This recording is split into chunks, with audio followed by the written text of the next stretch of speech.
Hey everybody, how's it going? I'm Gary Palmer Jr. .eth. This is Bama.eth. Together we are hanging out and we are minting coins. Good evening. It's good to be back, man. We've been a couple of weeks off. Seems it been 2 weeks since Christmas. It has been a couple of weeks since Christmas, and where does that put us now? That puts us in pretty much the second week of the new year. I'm just sharing this. It's been a good year so far. I can say on my end. I hope it has for you and your family also. This is it's been really good actually so far. But I called it. I'll tell you, and I think like just economically, and I think with these assets we're going to talk about, I think it's going to be a good year for all of them. Honestly, it's just my gut feeling so far from this year. And business so far has been good. So I just hope it continues. All right, I got this shared. Let me see. Yeah, I'm just sharing the class around too.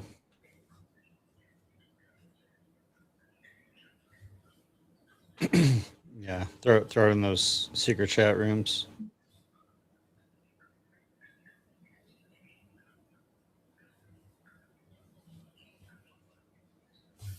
Oh yeah, let me do that.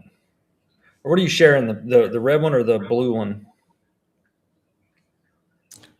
Depending on where I'm at, sometimes I share both. Let me send separately. All right, cool. The algorithms are all messed up everywhere. All the dude, we're all of the X chats, the group chats, or I think they're messed up, like the names of the like categories. I think with some update, it just shows all the members across the top now. It doesn't show you like what the name of the chat is anymore. Yeah, I think they're encouraging people to start new chats. Is what they want to happen. Interesting. All right, let's see. I think that is everything.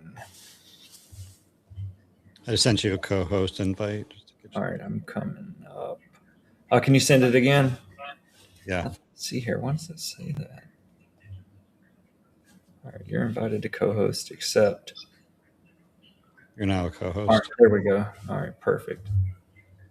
All right, why is that not showing? And so much tech stuff.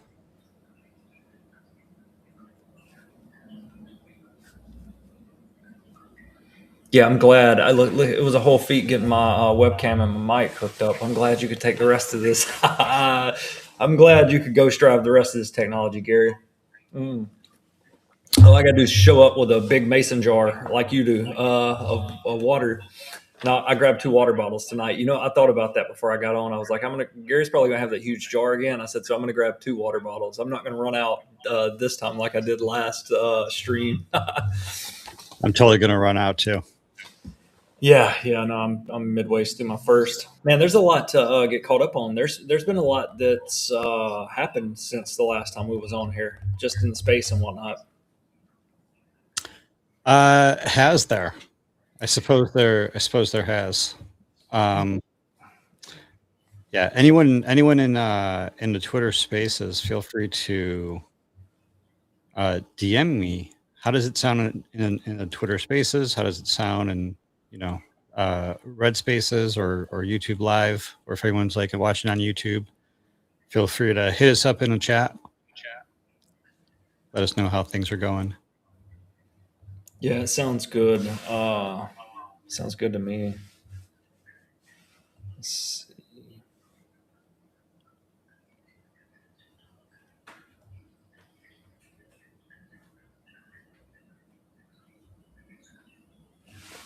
There we go.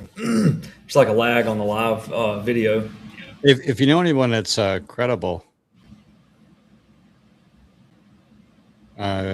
Keith sounds very tiny and distant in the audio only stream. It's very, very tiny and distant. Yeah, like maybe your face should be closer to your mic. Is this better? Is your mic? You have a separate mic? Yeah, I've got it. It's sitting right here on the table in front of me. It should be good. Thing sounds good. No, Determined said thing sounds good. No lag for him. Okay. Yeah, we're in there. Let me ask him if he can hear me good. Yeah. This is like a work in progress. This is like very early, figuring out the tech, make sure everything still works the way we expect it to. We're going to be here for a few hours. I don't think we're in a super rush. You know what I'm going to do for Determined? Tiny sounds fine on this. I'm not going to say, you know what I mean a lot tonight, Gary, and it's going to throw everybody off because word on the streets is I'll say, you know what I mean often. So I'm only going to say it 2 times. I didn't, I was thinking that earlier. We had like an hour-long phone call earlier today. And, did I say it earlier? Oh my goodness. It was off the charts, man. That's hilarious. That's hilarious. Charts. I was it was unbelievable. I was like, at some point, I just wanted to be like, yo, Bama. I know what you mean. I absolutely know what you mean. That's so funny. Yeah, but I consciously made an effort. I was like, I'm not going to do it tonight. So I'm going to throw out 2, and the winner that can spot my, you know what I means tonight, one of the 2 will win 0.5 Ethereum. No, I'm just kidding. I'm just joking. But no, listen, Gotta be careful with those words. No, I'm totally kidding. Don't take me serious because they'll have me throwing fire at me in the on the timeline. But hey, did you see? People will come to collect. Yeah, right. But listen, you know what's interesting? Did you see this? And I'm sure you've seen this, but this was my highlight of this past week. So this is a year ago. So you get memories of things you did like on social media sometimes of this time last year, etc. So I'm just going to tell you the sequence of events. This was super interesting. Let me see. Can you hear me clear? All right. I'm being heard clear. So this is good. All right. So 1 year ago, it's like a few days back, it's a little path of events that I went down. So last year, a tweet got shared by Watcher Guru that said, just in, Donald Trump's inauguration will feature tech leaders and a crypto ball, honoring him as the first crypto president. So I put above that, I was like, the tech leaders are really here to help navigate our country through singularity. Because, like once AI surfaced and it was headed towards like AGI and whatnot. So I've tried to keep up with it. Well, so I said that exactly. This was 1 year ago. All right, a few days back, this was trending on X News. Elon Musk declares singularity has arrived.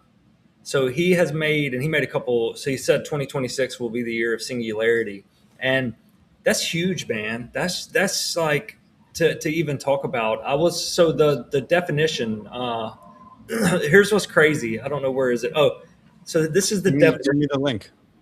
All right, yeah, I'll send it to you. So the thing though, the definition of, so I'll look it up, Wikipedia, tech singularity, and it says often called the singularity is a hypothetical event in which technological growth accelerates beyond human control, producing unpredictable changes in human civilization. That's wild. You know what I mean? That he's calling for that to be here. And there's like, that's crazy, can change civilization. It's going into all these world events that we're currently experiencing, like currency and the war. You know what I mean? It is crazy time, scary that we're, and then I logged on to X the other day and Elon's like, we're entering singularity. So it's just, man, it's going to be crazy to see what this year and what a time to be alive. You know what I mean? That's how I feel. I was sitting here thinking about that before we started the space. I was like, what a time to be alive with all this. I'm curious to see this technology, where it goes. And it's unpredictable. You know what I mean? Is the crazy part. Hopefully it's for good. Hopefully it's transparent. Hopefully it's programmed by the truth. You know what I mean? And all the things that we need. But it's going to be interesting to see how it plays out and how we was talking about like AI agents and stuff, how I think it's going to be the year of autonomy with agents and humanoid robots on the horizon. And I was reading that even tying into Musk's whole company, I was listening to a space the other day and someone was talking about they integrated Grok Grok, however you say it, into their Tesla, and you can just talk. You know what I mean? That's pretty cool to be able to just be driving, and where you used to listen to the radio, how it's evolved to Sirius satellite radio, and now you've got AI at your disposal in your car. You know what I mean? It's interesting times, man. It's going to see how fast. Like, there's going to be a lot of learning and advancements in all categories, I think, over the next 2 years alone. I mean, I obviously, I think you're right. I think a lot of things are accelerating. Technology is constantly accelerating. I think that time to market, time to creation, from the point of idea to the time to market, that time is getting shorter and shorter. Right? How long it takes to think of an idea, and then to create the idea, testing and everything, and then to go to market. And so this whole concept of the singularity is when the time between thinking of an idea and going to market basically goes to zero.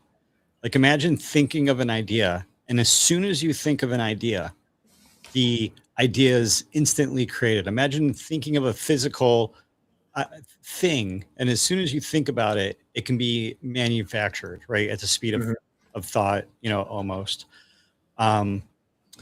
Yeah, I think we just got to be a little bit careful, because you just have to always remember that humans tend to overestimate the short term, and then we underestimate the long term. So we think a lot is going to happen in the next couple of years, and it turns out that it's incremental. And then, over the long term, we think, things are going to change, like stay the same.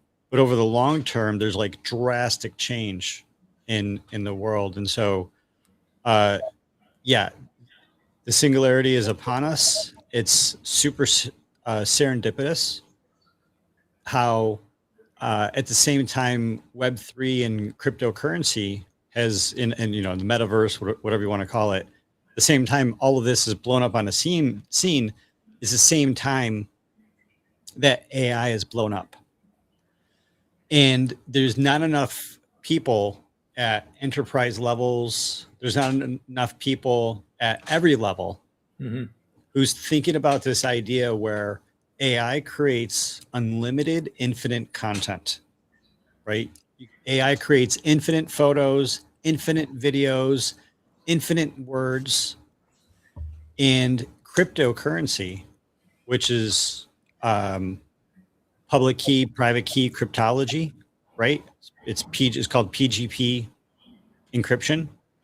The PGP stands for pretty good people. No, pretty good everything. Pretty good people, pretty good privacy. It's pretty good encryption, and it allows us to sign, right? So if you think about the singularity, and you think about the singularity getting out of control, where there's just infinite AI slop, then if you think about a camera company, for example, and literally the head of product at Instagram said this, that camera manufacturers, when a photo is taken, the photo is going to be signed with something like a 0x address. Every photo is going to be signed with Web3 crypto technology. Is that in the future? It has to be the future. Yeah, because when a photo is created to verify humanity, essentially, like authentically, right? Like if I'm Kodak, like I'm Kodak is a big part of my life. So if I'm Kodak and I create cameras, and someone shoots a photo in real life reality, base reality, let's call it base reality, and then someone takes that photo and just uses AI to manipulate it, how do you know what is the photo that the camera originally took versus the manipulated photo? If the camera company includes Web3 crypto blockchain technology into the camera, right? So that when the photo, how when a photo is taken, there's all this data that's behind the photo, right? It might have the location, but it also has like what the aperture was.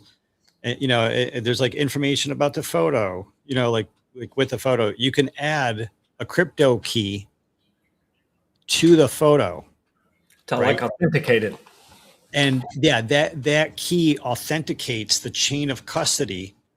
It basically becomes a token. It basically becomes an NFT, right? Every photo taken by that camera becomes an NFT on a contract address. And then it's like, oh, what contract address? Oh, it's the Kodak contract. Oh, well, I trust that. You know, I mean, if you see this, if you have a photo and then you look at the key and you verify the key, that will cryptographically prove that that exact photo is the exact photo that came out of this type of Kodak camera. It's almost like a bullet. You know what I mean? Being like stamped for identification. It's a bulletproof evidence. Like there is like no possible way whatsoever that this photo was AI manipulated. But that's how it should be. Honestly, it's how it's going to have to be. You know what I mean? Think about it. Think about the implications of like how like there's no truth anymore. There is no truth anymore. There's no truth anymore. You know, anything you see online, right? Any photo you see, any video you see, you have to assume is fake. Nothing is real. Nothing is real. We think this AI technology is new. No, it's just new to us. It's been out there for a long time. And now it's out there for everybody. And so if base reality, everything we see, we have to assume is fake. Even, you know, if we don't see it with our own eyes, let's say. But listen. Right. If the camera comes out and the camera creates NFTs and that's cryptographically proven that video, that document, that right. And so the future's wild. You know, you said something that made me think about that. The tech is there. The tech is there for everyone to use. But it's unbelievable how many people are not using it as opposed to those that are capitalizing on it. And that's what it is. It's essentially like capitalizing, how streamlined it can make some like efficiencies, as opposed to people that are just like, it's like people really think it's a fad or something. You know what I mean? Like, or they're distracted. It's just, I think there's going to be a huge like disparity gap of people that are utilizing this technology and taking advantage of it and front running it and getting acclimated to it.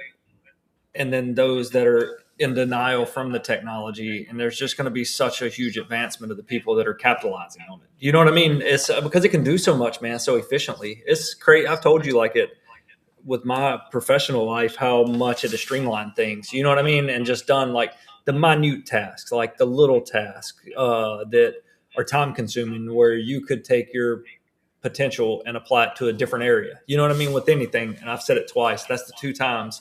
That's the 2 times I'm saying, you know what I mean tonight, Gary. I had to go and get it out the way.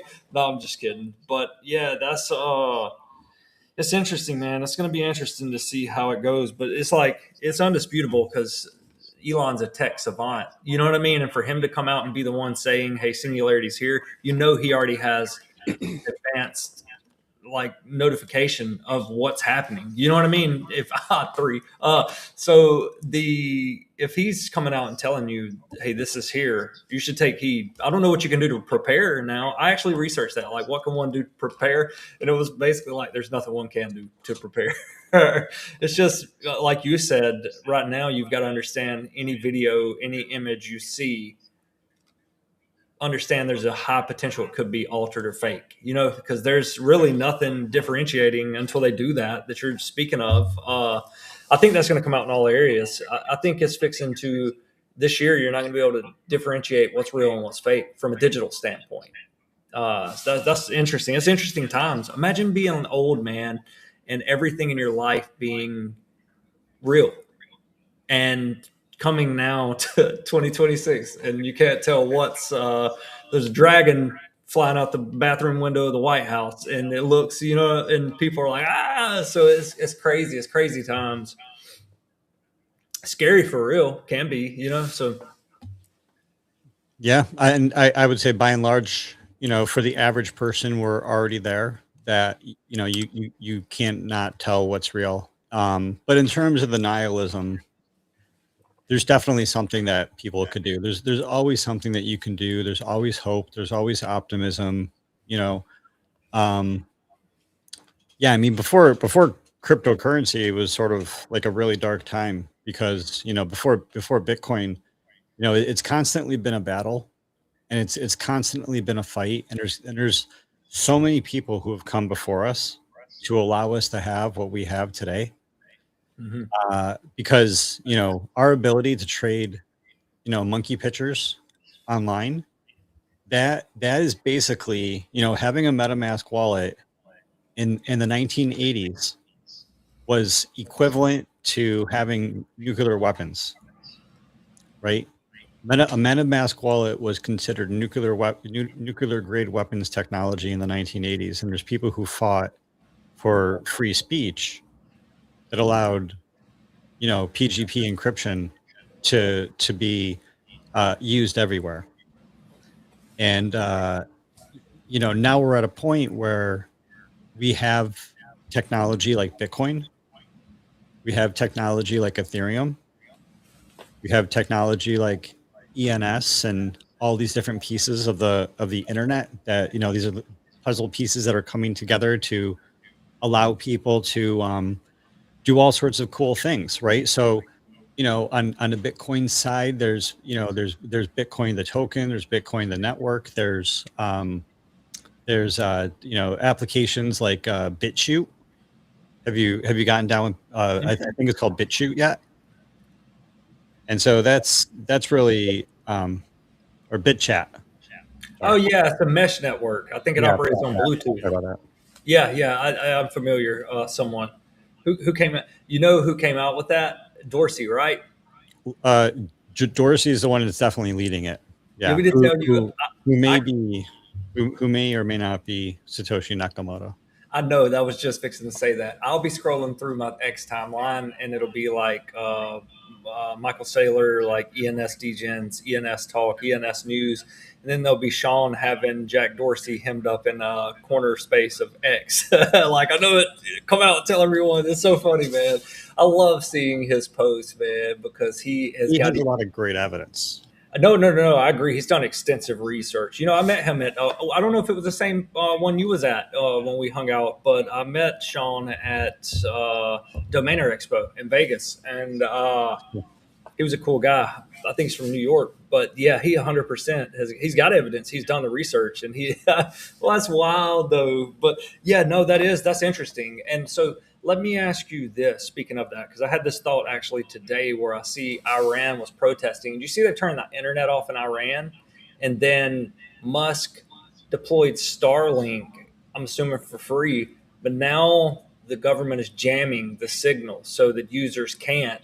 So is this one of those situations where they could use the Bluetooth, like the mesh network of that bit chat?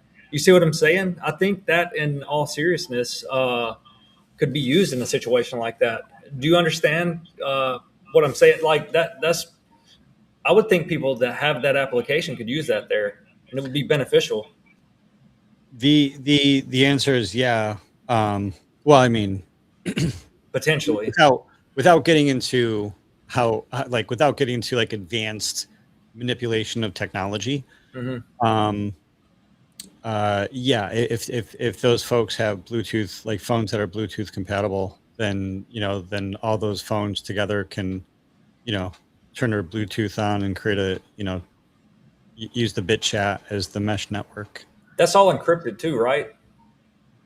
The encryption is not audited, so you should never assume that there's full encryption in those scenarios this early in the game. Interesting. So listen, and you said Maybe it may be, but I just it's I don't know. don't know enough to say. Well, I know I 100% know enough to say that it's probably not encrypted. Hmm. And if it is, and if you can, and the point is, even if you do say it is encrypted, it's probably not audited. And even if you say that it's audited, whatever that means, because that can mean a lot of different things. Even if it's audited, that doesn't mean that it's battle tested. And so, when people are, oh my goodness, and I don't know, like that type of country and that type of scenario, um, you know, I don't know. It's just it's encryption can mean a matter of life or death. Yeah, no, I agree, 100%. And self sovereignty, that's wild. I was thinking about that. That's wild, and it could happen anywhere. I mean, truthfully, where they turn your internet off, and then you have someone that is willing to give you free internet, and then have that jammed. You know what I mean? That is it's as bad as it gets, man. In terms of not having like the right to communicate with someone that you can't like vocal link from, but yeah, that I thought about that today. It's funny you say that and bring that up. I actually downloaded that. I haven't used it. I'm going to tell someone near me. I'm going to be like, "Listen, download this app. I want to talk to you. If shit hits the fan, go to this app."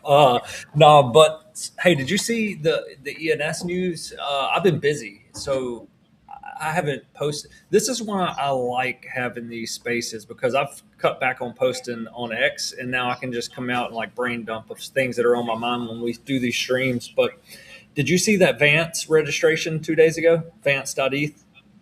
Oh yeah. I saw the Vans.eth registration. So 100%. somebody pointed this out. This was interesting, and it's public knowledge. It's not anything that I'm like something secret or coveted. But this is what I like on Grails also is if you go to that name Vance. Somebody pointed this out. I would like to give them a shout out. I can't remember who exactly it was, but they bought Vance. They registered it for 22K, and then they bought Fernandez, I think, for 12K. Like names have been cooking this past week. It's been a lot of light on names, and that's my most bullish. Gary, I'm going on the record right here. I think that names, first and last names, are going to be the apex ENS category in the future of first or a last lineage, let's just say. But there's been a lot of activity, bids. Now, some have been small, like 2.5 thousand on Mike. I've just seen a bunch on the bot, and I followed the bot. But let me get back for a squirrel. All right, so have you went and looked at this Couple wallet? squirrels. Yeah, no. Have you went and looked at this wallet that holds Vance? Have you looked at that wallet yet? Look at the Vans wallet. No, I'm about to pull it up though. Man, bro, it's 269 names of heat. See, they got 908.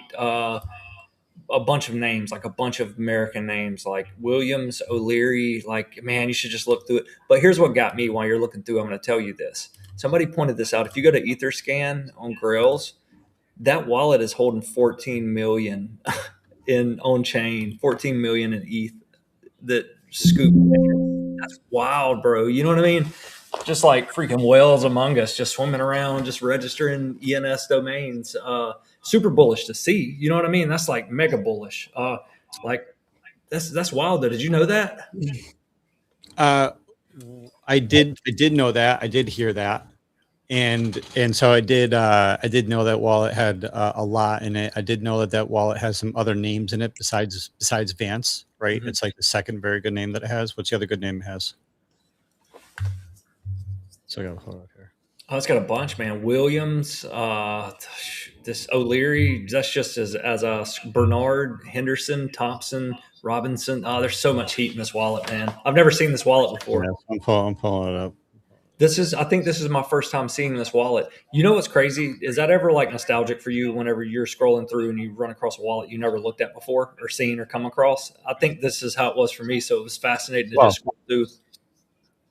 I mean, it's nostalgic when I come through when I come through a wallet that has names that I remember in 2017. Mm-hmm. Because there was basically like just a couple people that were bidding against each other, back then, and but yeah, it's sort of shocking when I come across a new wallet, but this wallet is like, yeah, absolutely unbelievable with Heat. Stevens.eth, Williams.eth, Cato.eth, Hey, somebody just registered. Robinson.eth, Mitchell.eth, Laurent. We have here. I mean, there's just like some Peterson.eth, Stevenson.eth, It's heat. Sullivan.eth, Richardson, Sanders, Alexandra. It's straight gas. That wallet. Hoffman, Peterson, Crawford, Nichols, Gardner. I mean, So many Carroll. U.S. names. So there was digits and there were so many U.S. names. Like I don't think there's Rodriguez, I own the S. I own Rogers.eth.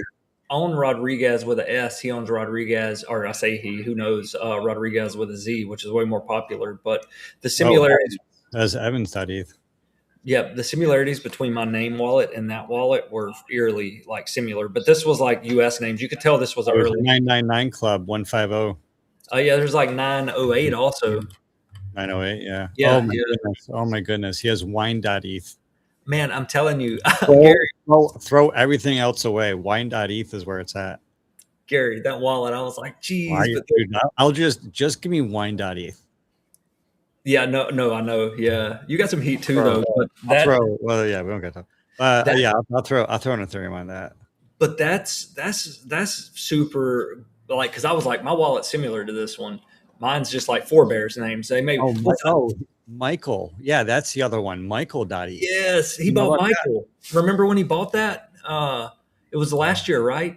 When did Michael sell? Let me look that up while you're that? No, looking. I don't. Like it's not on Grails. Grails isn't. Yeah, I don't know why. I think it Well, had a. it's because there's a lot of it takes a lot to do the indexing of all the data, Gotcha.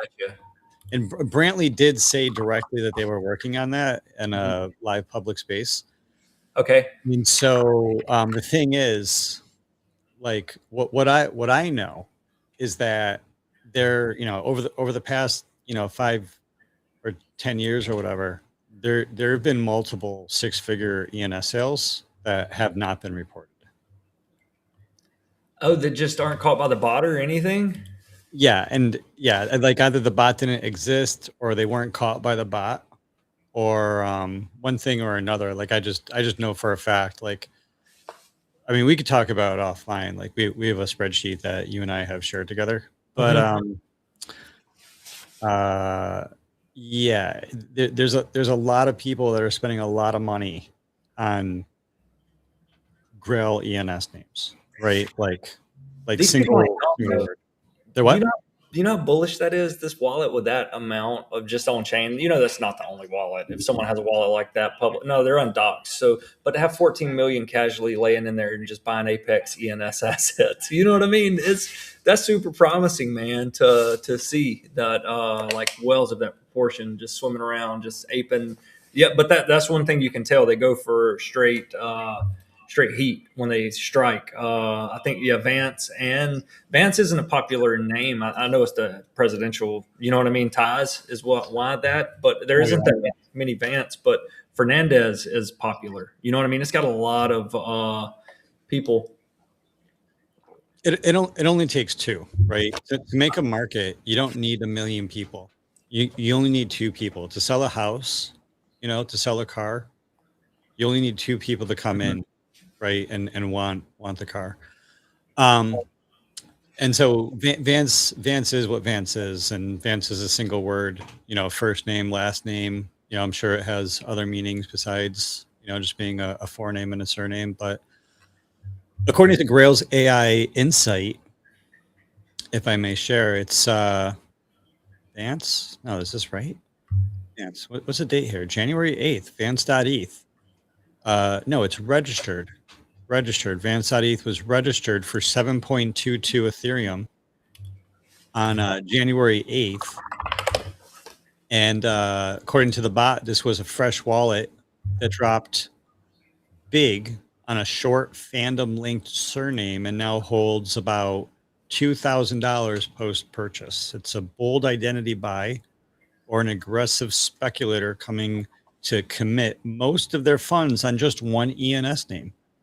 This buyer shows zero prior on-chain buys or sells and minimal monthly activity, yet already holds two other personal name style ENS names. The pattern reads as building an identity first stash.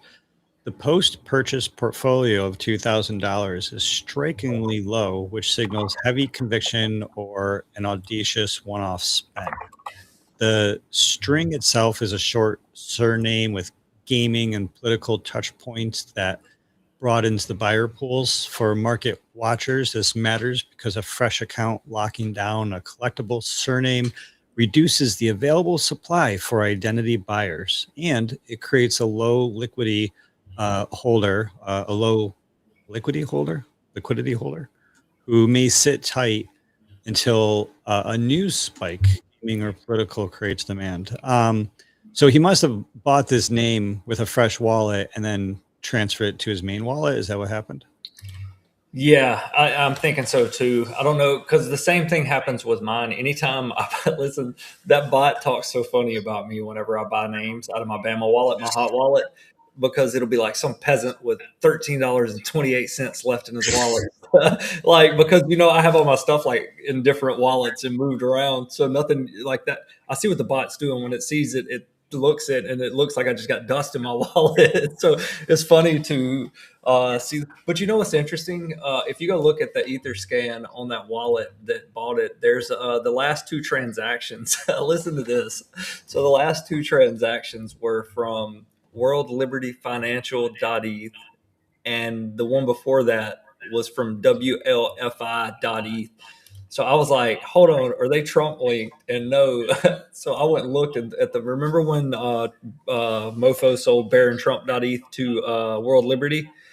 They bought BaronTrump.eth, EricTrump.eth, and it was like WLF.eth, or it wasn't those. So I'm assuming somebody's just using those names, you know what I mean, and send a transaction to get noticed maybe on EtherScan. But I seen that at first, and when I first seen it, I was like, I found something here. I started so I had to go find those news articles, but that's super bullish anyways, man. You've got Trump and his staff picking up ENS domains. You know what I mean? Whenever I think it's programmed. I think this is going to be a really good year for ENS, and I am 100% first names and last names. I'm super bullish on those, and I don't even know my first name. Like you don't either, do you? Neither one of us. Neither. Call me Keith. Call me Keith on the streets. Yeah, you got to change your name. Yeah, I do. I got my sister's name. I got like family members' names and stuff like that I could. But you know how it is. I don't know if I ever told you. My name, the guy on Twitter, when it was Twitter before Musk bought it, that had my name had like 250,000 followers. If you're like a Mortal Kombat fan, it was like I was going up against Goro. I was like, I'm never going to get, you know what I mean? When you see him rocking your first name on his identity, you know what I mean? And he's in the crypto space. And I was like, there's zero chance. And there's millions of my name. I was like, there's zero chance, So, yeah, I'm glad I got some aliases. But man, that was super bullish, Gary, whenever I seen that about that money on chain and that wallet linked to picking up those names. I don't know. You just looked at the wallet. It's heat, man. It's all gas. Like they've got good taste in names and numbers. They do. They do. I mean, is it all programmed? I know what Eric Trump is doing, all of these big companies are doing. I mean, that Eric Trump with the visibility of the presidency is just I think the most visible because of the presidency and because of like the Trump brand and because of everything else that has sort of like happened with like the Trump NFTs and which is really funny and Liberty Coin, right? And so it's really interesting because what Eric Trump is doing is it's like a multi crypto industry penetration. No, I'm just kidding. What?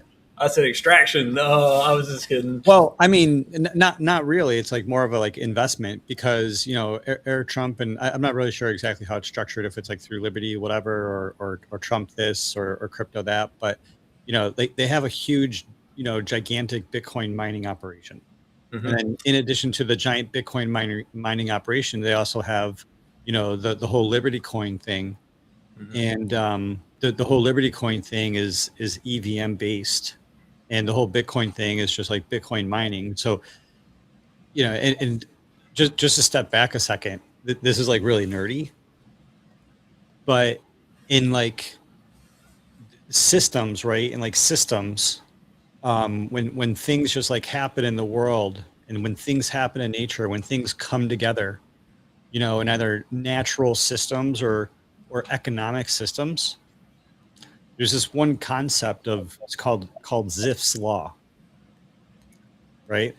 And Zipf's law is basically this principle of distribution that naturally occurs in sort of like economic systems and natural, systems of order.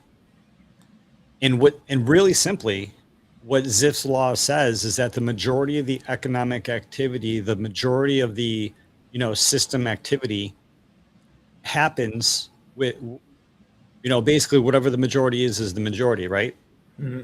And whatever is the sort of like the second up, the runner up, is half of the size as the biggest network. So you have the biggest network, and then you have the runner up, and the runner up is about half of the size of the biggest. And then the third runner up is less than half the size of the second runner up. And so the majority of the benefit, the majority of the value is going to all lean into just one or two of these systems. What are these systems called? They're called blockchains, Mm-hmm. right? On one hand, you have, the Bitcoin blockchain, which is separate than the Bitcoin token. And then on the other hand, you don't have the Ethereum blockchain. You have the EVM blockchain. And I think a lot of people really miss that. Is that you have to take all of the Ethereum network plus all of the Optimism networks, right? Plus all of the Arbitrum networks, plus all of the ZK networks, including like the JP Morgan, layer 2 networks, right? And like all these layer 2 networks that everybody's working on, like all of those are EVM. So it's not going to be a winner, like blockchain's not a winner take all. Blockchain is a winner take most. It's like consensus. There's going to be a huge consensus and a huge sort of like focus and concentration. And we're already seeing that focus and concentration coalesce around Ethereum and EVM, because Ethereum is sort of proven itself to always work, even if it costs more. It's always going to work. It's decentralized. Different countries can use it. Different corporations can use it, because it's this global, neutral, borderless settlement layer, decentralized settlement layer for smart contracts, which can track all sorts of information. And the fact that it's cross-chain interoperable, right? You see all the banks working on this. You see Chainlink with all these partnerships. You see JP Morgan, Bank of America, Robinhood building on this. You see, what do we see? With all of this building, with all of this moving toward Ethereum, it's just it's just blows my mind. So this is where I run out of words, because the point here is that the majority of the economic activity in my eyes is moving to Ethereum. Bitcoin is being pushed to second place. All Bitcoin does really is protect from inflation, right? And it does it really well. Bitcoin's really secure. Proof of work uses a lot of energy. But in terms of like pushing data is economically worth more than just digital gold. Digital gold is not worth a lot economically versus digital oil and pushing the smart contract information and stuff like that. Mm-hmm. And so there's other people. I'm not talking about like President Trump is just getting advised by people, right? But then there's world liberty. And what's world liberty doing? Like you pointed out, like we know there's Corey Kaplan. Yeah, Corey Kaplan. And Corey is, he's a .eth. They're all EVM warriors. They're all EVM warriors. They're all .eth warriors. Mm-hmm. They're all securing their .eths. No company is overpaying for their .eths, right? A lot of people don't understand, like sort of, I don't want to say stingy, but like nobody likes paying. Nobody wants to pay. Nobody is going to pay. Nobody's going to overpay for like a brand name, right? No one, because no one's going to set a precedent for that. Yeah, it's just really rare that someone's going to set a precedent for that. but we know that they're securing the names. And so it just really smart people are building in the background. Really smart people are not hyping technology. Really smart people are just building. We could see they're building on EVM. EVM is tied 1-for-1 to ENS at this point, and we see them buying ENS. And so it's just the correlation between the digital identity and the Ethereum blockchain, right, for folks like you and I is just clear as day. And it's sometimes really really exciting, and sometimes it's really frustrating for me because I want, equal peace, right? I want everybody to have their ENS name. I want everybody to be on the blockchain. And, like, unfortunately, everybody can't be first. And you just can't convince everybody, and you can't teach everybody everything at the same time. Um, but, one by one, I think people are seeing what you and I have seen for a long time, and You that's know, that I think Ethereum is where it's at. I think so too. It's almost like, and I think maybe Ron explained, or we was talking about it in one of the morning show spaces. But it's like this world's parallel to the decentralized the decentralized world is running parallel to the centralized world, and every year the decentralized parallel growth just gets a little bit bigger and a little bit bigger until it eventually will absorb, kind of like you kind of like same theory that you just used. But yeah, I'm super bullish, man. And I don't think people I think about this often, how critical ENS is as infrastructure. How us that have been here, and you especially since inception, those of us that hung around through these bulls and bear cycles and just see like this is the actual infrastructure. You know what I mean? Trump's came out and said it here recently. Like us, you see it on X. He's talking about, hey, the old outdated system is going to be replaced by blockchain. You know what I mean? And it's we're literally, if EVM is going to continue to grow, and all that is decentralized code. There's no way that it's. That's what got me into this, is because I was like, hey, if this, do I see crypto going away? This is when I first got into all of this. I was like, do I see crypto going away or getting bigger? And I was like, okay, I feel like it's going to get bigger, because if it was going to go away, it would have already went away, right? It was several years since it launched Bitcoin. Well, so I said, if it's going to get bigger, it's going to have to scale. How did the internet scale? Through DNS. You know what I mean? If we was still typing, we can agree, if we was still typing in IP addresses, the internet wouldn't be the internet we use today at mass. You know what I mean? Because you would be running around typing. And the same thing, I just see it from EVM. If we both agree that EVM is going to expand, that decentralized code is going to have to become human readable. You know what I mean? So that's one thing. I'm like you, man. I see it clear as day, and it's one of those things. I think the biggest thing you can have in this space right now is patience. Just patience, and play your part where you can help out. It seems like everyone, listen, it seems, I'm going to be honest. Since, remember when Solana, there was all that dust getting kicked up like on Ethereum? It seems like the whole Ethereum, everyone supporting the asset is kicked into wartime mode, including Vitalik. You know what I mean? It's like everybody's got like super serious with getting stuff built, handled. You know what I mean? Just the whole growth. As like I seen a post from him today. Actually, I'm going to read it whenever we get off tonight because I didn't get a chance. But I always try to make it a point to read his post whenever I see them, because it's always some good, especially this year. In the end of last year, it's like he got super serious with his posting and opinions. So it's good to see for all of us in the EVM stack, I guess, It's good thought leadership coming out all the time. Yeah, I agree. Yeah. So real quick. So yeah, Van.eth got bought 4 hours ago. Mafia.eth got bought 3 hours ago. And then Adobe.eth just got registered for half an Ethereum. I seen that. And listen, I'm going to tell y'all something, or you can go, and then I want to tell you something I noticed on Grails. Yeah, you jump in, but let me know when you want to go back to the whole Iran internet blackout and BitChat.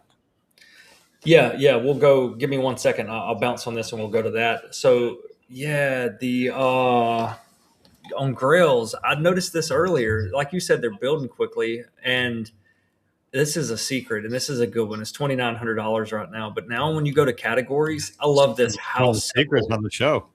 I know this is like a national secret for ENS DGen. I'm going to go ahead and tell you. If you go to any of these categories and you select one, all right. So let's just. I'm gonna scroll down, and I'm going to click UN capital cities, and then it's going to default on names, right? So when you're on Grails, Gary, and you go to a category, it defaults on all the names that are listed for sale. And you can aggregate from cheapest to most expensive. If you click one tab over to premium, it shows simply right there what all names in that category are coming down in premium. So Vienna is coming down, and Vatican City is coming down, and the UN capital cities tab. That's super intuitive and user friendly. You know what I mean? To be able to just click over, that's really good. I'm going to use that, and I'll keep eye on that, especially for people that are busy. You know what I mean? On the fly, you can just click over in those categories and toggle over one and see what's coming down in premium. So that's a good feature. That's a really good feature. I just discovered that today. Yeah, and they're constantly making it better. That's what's really cool about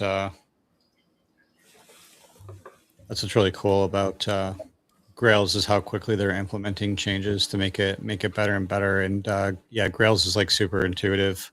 I haven't really used Vision much, but Grails is super intuitive in terms of finding what you're looking for. And yeah, the speed of which they're adding features, because every time I need a feature, they seem to like take that feedback and have things like really well organized with adding it to their developer board and getting those changes updated. Like we know they have a lot on the plate. We know they're constantly working on the Ethereum follow protocol. They're constantly working on the Grails app. They're working on signing with Ethereum in the background. And I wouldn't be surprised if they have a couple surprises up their sleeve. And I'll probably be surprised with the specific surprises, but I wouldn't be surprised that there's going to be a surprise, itself. I'm gonna set back surprise when the surprise surprises. No, Yeah, that's you know what I mean? yeah. You know what I'm saying? That's my line. So but that is good, man. That's a really good feature on there. I look forward to using that. And I can just zip through everything. I haven't had the chance. I've been so busy. It's just I've kept up with everything. Yeah, Vision though. I think Vision's launched, but I don't think it's like 100% up and running yet. You know what I mean? I'm sure it's one of those build as you go.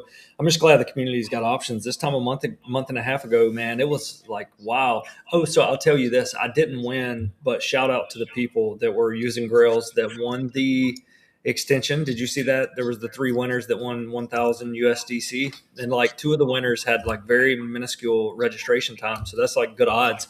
The odds were against them, and they won. Listen, I went and renewed all of my wallets and all of my 5-character plus. So I've kind of changed the way I'm going to do things. I'm going to renew 5-character plus, and then the 4s and the 3s separately. So I just had so much, man, to go, but it is such a relaxing feeling, Gary, knowing that I haven't got to worry about anything. You know what I mean? It's just like out a year minimum, a year to 2 years on everything, and that's just because that's one of those things, man. That's a real fear. Is it like 20 names, 100, 1,000, 10,000? How many names? No, it was like 500 that I had. So it was, but I'm going to say this, and maybe this helps anyone, and I'm sure I was trying to renew. Listen, this bulk feature, this was before Vision launched. I was using Grails, and this bulk renewal feature worked flawlessly. You can register like 100 names at a time. Not register, I guess register, but renew. So I was doing like 100 blocks. I was talking to Brantley, like props to him too, because he was giving like support in the middle of the night. You know what I mean? I got hung up and was trying to renew like 200 at once, and it was something to do with the block. It wasn't the site. It was something to do, and you can only register. And they said they would put out something like it's like 120 at a time, something along those lines. And that's not a problem that is going to be common. You know what I mean? Because not everybody's like Everybody's like us. It's like I was trying to register like blocks, but it was seamless, man. And I got all of my 5 character renewed, and it was such. Even though I didn't win the drawing, that was the reason I waited. I usually do it like first quarter of the year is when I do all my renewals, but I was like, I'll do it before December's over. But it has been a piece. You know what I mean? You did it on the previous year taxes. That's another, like, I don't know. I think that's a benefit usually.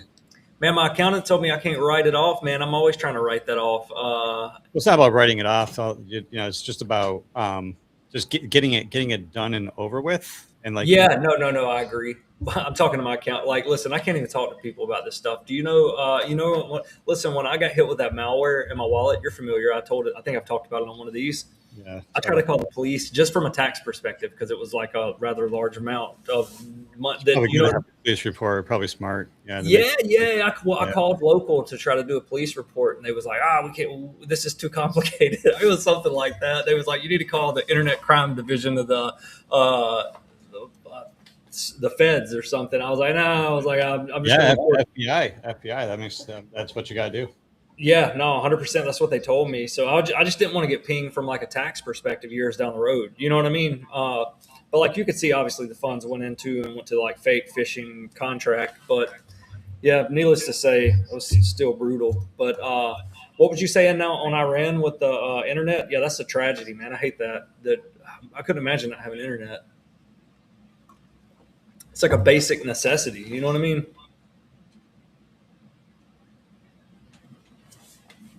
Gary, Yeah, that is true. That is true. Yeah. Here, hold on. See if I could figure this out. Oh, okay. Is this a tweet? Make sure I'm not sharing any personal information here. Yeah, no. You're good. It's just a tweet and a Grote response. Yeah. Anyway, so this tweet, Iran's digital blackout has now deployed military jammers to shut down access to Starlink. That's what you were talking about, how Starlink was deployed. And so despite reports that tens of thousands of Starlink units are operating inside Iran, the blackout has also reached satellite connections. It is reported that about 30% of Starlink's uplink and downlink traffic was initially disrupted, quickly rising to more than 80% according to the Iranian opposition news website, Iran Wire. And so thoughts on this from Grok, expert mode, is that Iran's government escalated the internet blackout, disrupting over 80% of the satellite service traffic as of today, according to Iran Wire. This follows the January 8th blackout a couple days ago from the terrestrial networks, the land-based networks. And this is with the ongoing reports of large crowds in cities and violence. So anyway, Starlink's widespread use, estimated at tens of thousands of units inside Iran, and that'd be more, potentially more than tens of thousands of people, has been crucial for the protesters to share information. But jamming signals indicate that the regime's advanced electronic warfare capabilities, potentially aided by foreign allies like Russia, right? So I just asked real quick, Rock, I said, would this work against BitChat Bluetooth mesh network? I thought about this for about 48 seconds, and Grok said, no, the military jammers deployed against the Starlink in Iran would not work against BitChat's Bluetooth mesh network. Starlink operates on a satellite radio frequency in the KU and KA bands, roughly 10 to 30 gigahertz range, while the Bluetooth uses the 2.4 gigahertz ISM band for short range device-to-device communications. These are entirely different parts of the radio spectrum. So jammers tuned specifically to the Starlink signals, those wouldn't interfere with or disrupt the Bluetooth transmissions. I guess so the jammers are on the Starlink signal, and because the jammers are on the Starlink signal, the jammers aren't being used against the Bluetooth 2.4 gigahertz ISM band signal. So BitChat relies on the Bluetooth low energy BLE, that's Bluetooth Low Energy, BLE mesh network. And so this is decentralized, low power. And so it's like messages that are hopping between devices, right? Device to device messages are hopping through. Typically, people that are between 10 and 100 meters, right? People between like 30 and 300 feet. You send a message and it jumps between. So to effectively jam the Bluetooth network, the regime would need they would need entirely separate equipment emitting static noise in the 2.4 gigahertz band deployed densely across the protest areas. Something not mentioned in reports about the current Starlink disruption. So the Bluetooth frequency hopping spread spectrum also makes it somewhat more resilient to basic jamming compared to the fixed frequency, because the fixed frequency, there's just one way sort of up and down. It's just sort of like one frequency, like one pathway, versus the Bluetooth mesh network. There's lots and lots of pathways. And so you got to have far more coverage to affect the many pathways. So all that said, in the blackout scenarios like Iran's ongoing protests, authorities could potentially escalate the broader electronic warfare tactics to add on the 2.4 gigahertz jammers signal detection to locate users. So if you're using this technology, you can also be located. But there is no evidence to suggest the targeting of the Bluetooth mesh network apps like BitChat, at least as of now, at least as of today, at least as of in this scenario. Protesters have historically turned to such offline tools precisely because they're harder to shut down remotely than internet-based services, and that is where we are at right now with that situation. That's interesting. You know, that right there is real world adoption. You know what I mean? Because like imagine being faced in that scenario and having something like that. That could make like full adoption, like you know what I mean, across the board. Wow, everybody owns an app like that. Now I'm sure they could jam it and go uh, deploy stuff against that. It seems like it's a lot more complicated than what they're currently doing.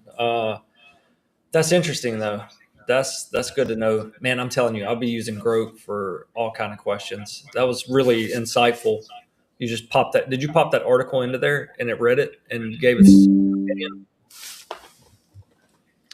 Yeah, there was a Twitter account that had news information, and then I was able to click that Grok button in expert mode, and then I was able to, ask it a question, That's and what I do.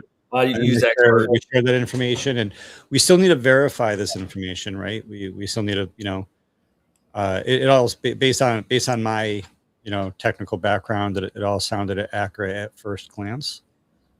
But we also always have to remember that we have to not trust, but to verify. I'll go leave a community note on your growth in your growth conversation. Nah, that's wild though. That is wild how fast adoption could spread of an application like that in that real world scenario. You know, that's like real world boom. Everybody could be on it. Word of mouth could spread quickly. That's such a tragedy, man. I couldn't imagine being able to communicate. You know, that's like that would be terrible to There's not be. worse things. The Yeah, no, power, the power can go out. I agree. Yeah, no, I agree. Any of those like basic, I don't know. I would probably lump communication as like a basic necessity or something that we're so commonly doing. You know, it would be weird to not be able to call like you or another friend and just pick up the phone. You know, that's a crazy. You would actually have to know your neighbors in that scenario. Yeah, I agree. You know, my phone got hung on a Mexican cell tower whenever I would travel to Mexico, and I came back one time. My phone wouldn't come off that tower, so it was essentially that scenario. I couldn't communicate with the outside world. I had to go get. I forgot what I had to go to the store the next day and get like my whole. I can't remember if I just got a new phone or what, but yeah, it was brutal.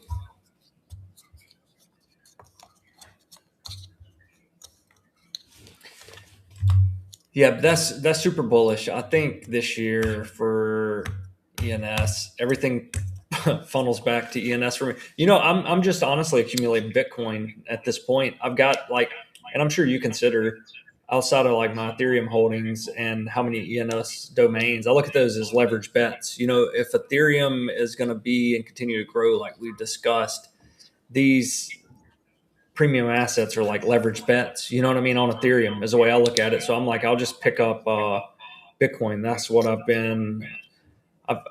got a little degen scheme that I've been doing, Gary, to accumulate Bitcoin, betting that it's going to be higher. But I'm basically just accumulating Bitcoin at this time and renewing ENS. And Lord knows that I can't pass up on one in premium if it's a banger, because that's the toughest part for me. It's like managing these portfolios, but when you see heat and the thesis hasn't changed, you know what I mean? Nothing. If anything, fast forward to where we are today from years ago, it's more bullish. There's more arrows pointing in the positive direction for us. You know what I mean? So I'm like, if nothing's turned negative, if it's only bullish indicators everywhere I look, I can't pass up on this name in premium, or at least that's what I tell myself. You know what I mean? I can't let one. I'll sit there, my fingers will get to twitching, and then I'll go see one of the homies has registered it, or it'll pop up on the bot. I love having the bot notifications. That's always good to see when that pops up and gives a little AI summary. Yeah. Well, there's a lot of boring news. There's a lot of boring news, and nobody likes boring news, right? But Robinhood talking about EVM, and JP Morgan like doing another test net with Linea. Do you see JP's launching a token? I was on Connexus earlier today. JP launching a token, through Connexus, right? It's like MetaMask, like supporting Bitcoin. I mean, all of this is sort of like really boring news. No, what is it that not MetaMask? What is it? Well, what is Consensus doing? What isn't Consensus doing? No, well, what is it with Linea? Linea partnered with who? We talked about this last episode. Remember? I thought it was JP Morgan. JP Morgan is doing a test net, or is it Swift? Oh no, it was Swift. It's Swift that partnered with Linea, and then ENS pivoted name chain to the. I can't remember the name, but it was something. It was like Blob or Splurge or some weird layer 2. But it was Ethereum layer 2, obviously. But Swift, Swift is using Linea. I mean, there's so much bullet stuff going in every direction. I look forward to this year, man. And I look forward to my day job, going to work and locking in, and then getting off and staying up to date with this space. You know what I mean? I get so much enjoyment in life on that, of going to watching people grow and do better in like IRL, and then come home and catch up with all the internet homies. You know what I mean? And all the news. It's like, that's honestly, I can say that's probably one of my best parts of my days, getting home, settling in, logging into X and catching up on the news if something happened. You know what I mean? And it seems like something happening every day, positive. Hey, let me ask you this. Nethermind. That's it. Yeah.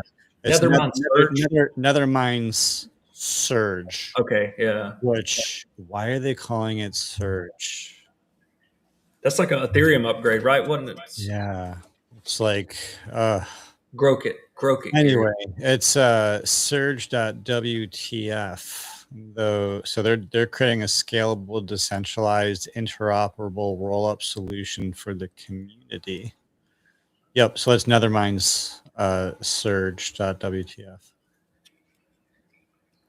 Do you know what I'm bullish on, and what you should be bullish on, and what I think? Ethereum, ENS, EVM.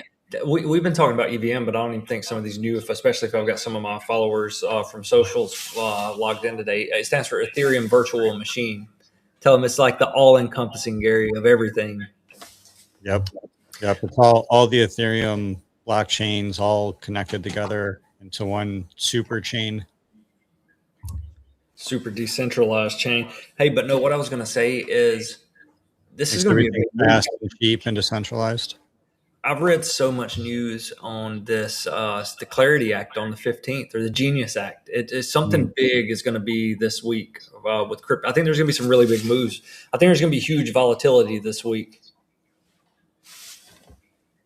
Have you seen anything on that? What is it? It's the Genius Actor. January 15th is a super important day for crypto. I don't know whether it's Clarity or Genius, but I've been seeing that all over the timeline the past couple of days. Um, yeah, I thought I've been hearing about the Clarity, Stablecoin Act, and just a lot of back and forth about that. In terms of the stable coins and the United States government, in the Clarity Act, they're trying to allow it so anyone that holds a stable coin is going to be able to take advantage of collecting yield. Hmm. Just by holding the coin, you collect sort of interest and yield by being a saver. And then separately from the savers collecting yield, there's the people providing liquidity in the staking pools, and there's those people, receiving yield. And and it's a simple law. Like, all the technology is there to do it now, but it's a simple law of are they allowed to do it, with Americans or not? And the Web3 advocates are trying to make it so normal Americans are going to be able to take advantage of the benefits of stablecoin technology. But right now there might be some less than advantageous aspects of this law that won't go in the Web3 favor, and that's really, really unfortunate, because what happens there is that creates a competitive advantage for stablecoin issuers in other countries. Hmm. Right? And so we want American stablecoins, from the Americans' perspective. We want American stablecoins to be very strong stablecoins. Right? We want to have stability when you make a transaction with your wallet and you purchase a digital NFT, or you're purchasing groceries from the farmer's market and you're transacting in a stable coin. You want to use a stable coin that's really strong, that normal people don't think about this, but you want to use dollars. You don't want to use Canadian dollars necessarily, right? You want to use American dollars, right? And so once we have lots of stable coins, having lots of stable coins is like having lots of different dollars to choose from. And not all dollars are the same, right? What happens is, like, I guess you could say, like, dollars are sort of like credit cards, right? And some credit cards have points, and some credit card points are better than other credit card points, right? That's where, speaking of credit cards. Like, if you had to use a credit card, Uh-huh. would you rather, if you just had to use a credit card, say you had to go to a hotel or a rental car or buy your groceries, would you rather use your just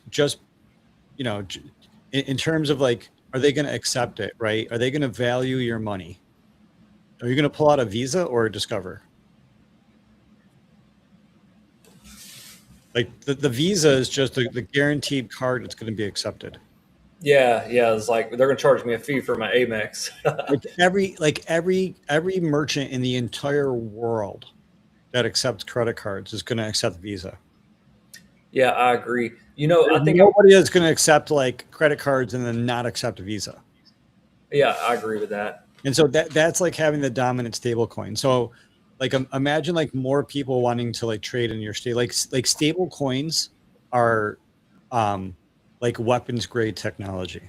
This is a big thing. Whoever has money is a weapon, right?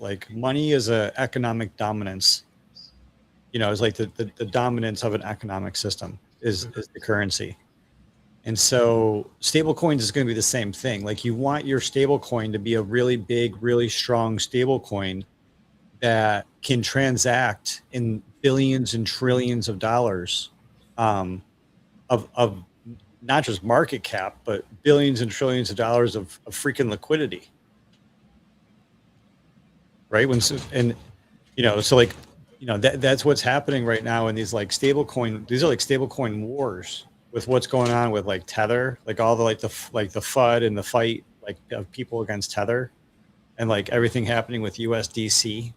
What about Tron? What about Justin Sun and World Liberty? Remember, they froze his funds. Well, there is that risk. Yeah, all stable coins, guys, all stable coins can freeze your funds. Programmable, yeah. There's no stable coin that won't freeze your funds. I think that's why that's one of the benefits of just holding pure Bitcoin or Ethereum. Man, but you just think about this: the financial system, Gary. This entire speaking, I'm going to bounce off credit cards first. Listen, I feel the only two credit cards I need. I'm fixing to cancel all my other ones that I had because like I switched my whole credit card game when I moved to Asia because there's stuff that wouldn't work there. Kind of like what you're talking about, but in a different country, and there was some perks for like airports and flights, etc. But now that I'm back in the States, I think the only two cards that I need is the one I'm partial, the CoinZoom, because I can spend crypto and earn Zoom tokens. So I can spend my Bitcoin or my Ethereum if I choose to. But regardless, I'm earning a Zoom token.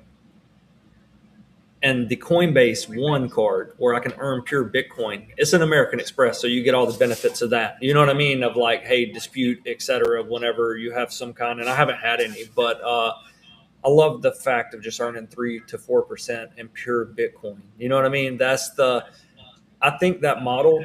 That's great. Probably the fifth time I said, you know what I mean? But it should also round up. Yeah, but no, that's so.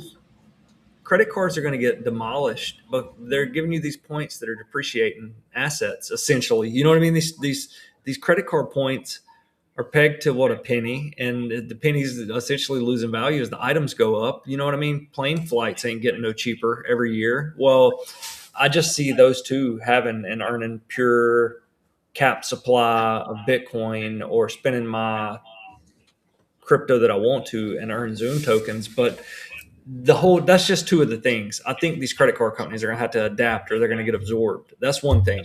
But on a massive scale, like Aave, you can earn like in their app like 7% interest on your stable coins. Going back to stable coins, you earn 7%. You download the app, like get a referral. There's a couple of things you do. A money CD can't even compete with that. You know what I mean? Like everybody's like, it's crazy here. People are like, I'm gonna go put my money in a 36-month CD at 2.8 interest. You know what I mean? It's like almost some of the worst crypto. No, you gotta be careful on staking. In my opinion, I've got cooked over the years on staking. You got to know what to stake. You know what I mean? Because man, I won't never forget. I staked this token, and it's like from the moment I staked it with these huge rewards. That's what sold me. It's like 200% or something. But the tokens constantly short term. Yeah, it's all super risky because it's all short term. Yeah, but you can't do any of that. You can't do any of that. You can't just set and forget any of that. Mm-hmm. But it's just crazy how much more you can earn just pure Ethereum, staking Ethereum. You see what I'm saying? As opposed to having money in a savings account. It's just so crazy to me how like that's going to be earning. Like what's his name? Tom Lee, his company. I just read it while we was on the space. There was a notification pop up that they staked the X amount more Ethereum. That's a whole income, man. You know what I mean? That you're generating off of the staked Ethereum. That you're just passive. You know what I mean? Making off just having the token staked. So it's super interesting how I'm curious to see how the traditional finances converges with like DeFi. It's going to be interesting to see how it all plays out. And it's starting now, it seems. Yeah. I mean, we are super early. Staking can be dangerous. Yeah, tell me. Staking can be dangerous. I think any staking can be dangerous, and they'll probably foolproof it, I'm sure, as we move forward. Like for example, there's some tokens that are synthetic staked Ethereum tokens, and so if just like you believe ENS is a leveraged bet on Ethereum, the synthetic staked ETH tokens are a leveraged bet on Ethereum as well. Do you have an example? In that instance, you're still at the risk of whatever that protocol is. Do you have an example? Like Aave staked Ethereum? Is that could that be one like Aave? Maybe I maybe if they have I've actually got to look in that. If they have like an ASETH is probably what they would call it. or if they or like a rocket pool might. I'm not sure what rocket pools is called. If that's RETH or SETH. So it's interesting you say that that wallet we was talking about earlier, the Yeah. Vance wallet, that 14 mil, 13.8 of that is in AETHWS. Is So it's was it AETHWS, ETH, AETH? WS, Aave Ethereum. Yeah. Yeah, Aave Ethereum WS. I wonder if that means. I wonder if that's staked. So yeah, that's it's just interesting to see how it's all going to converge, TradFi and DeFi. You know, it's we're at the cusp of it. I can tell you that with tokenization and everything. I think it's Wow. going to start moving fast, man. I mean, wine.eth is such a good name. Are you Like talking about that wine, wallet? there's just no better name than wine. Like wine.eth is like I such a didn't see that name in that wallet. You said Wine's in that Vance wallet. yeah, four letter wine.eth. Yes, indeed. Yeah, it's really good. So yeah, it's kind of I feel like the cycle is long, as I think we know, but the first ENS summer, to think about what the 999 club did or what the 10K club did in terms of numbers. You Like talking about ETH traded?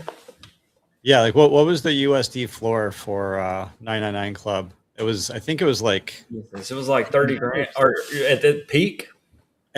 well, I mean, I don't even know. I remember I don't know, like I think it spiked to like 2.5 Ethereum.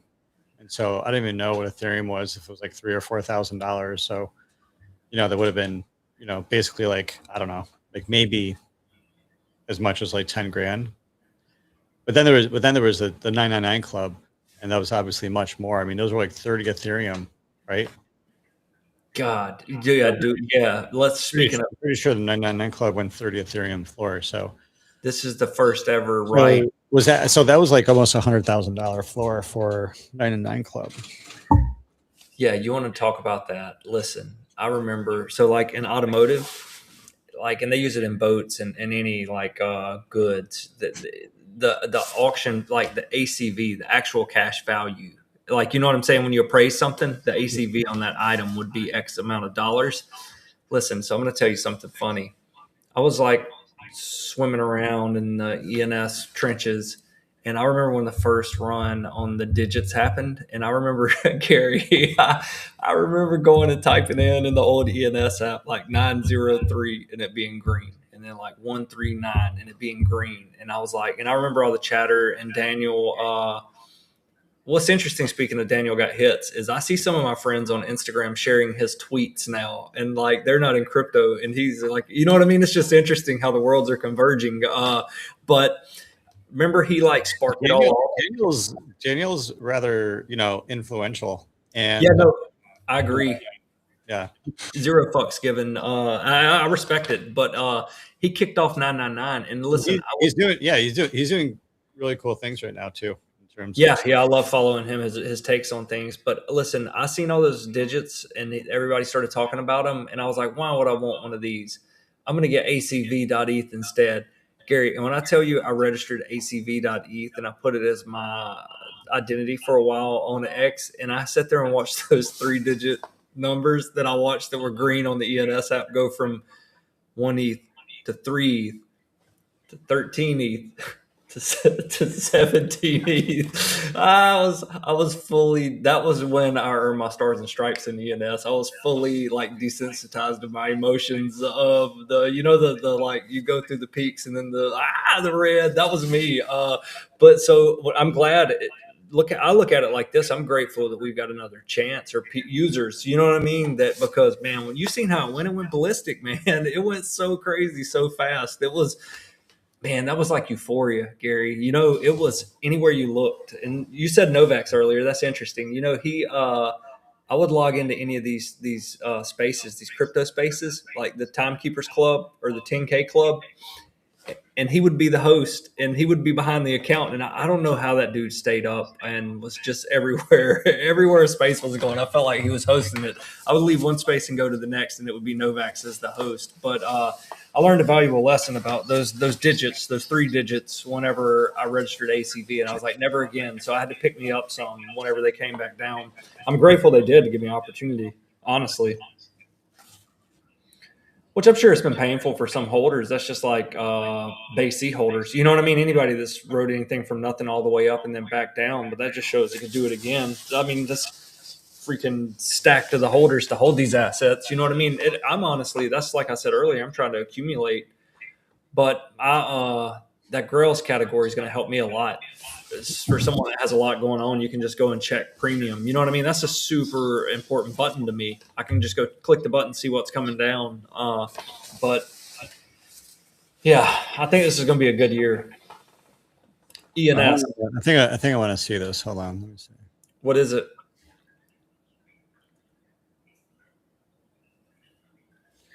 So what are we looking at? This is Grails. Let me go back. Let me change the screen. Foresight Ventures.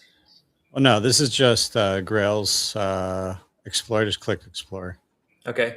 Oh, that's cool how you share it. Yeah. Yeah. So what are you doing? No, go to categories up in the top center. Oh, categories. Click there. All right, pick any category. Go down to pick a category. Pick a go category. down to 1K4 names, for instance. Just click on a category of interest to you. I don't want to. So it's a good category. Top cities global. Where's that? Down to center, right there. All right, now click. You see right to the right of the name. I want one that has like a lot. So all right, so yeah. All right, click premium right there to the right. All right, that shows you everything. I love these tabs. I love these tabs. Dude, that's what I'm talking about now. Look at that. The activity needs to be like we need a 5th tab for analytics. Mm-hmm. But anyway, so you want premium. But you see, look, like Vienna, 29.25. Quanzu, if someone wanted to just pick up a floor category right there, $53. It's at your fingertips to be able to scroll for the category holders.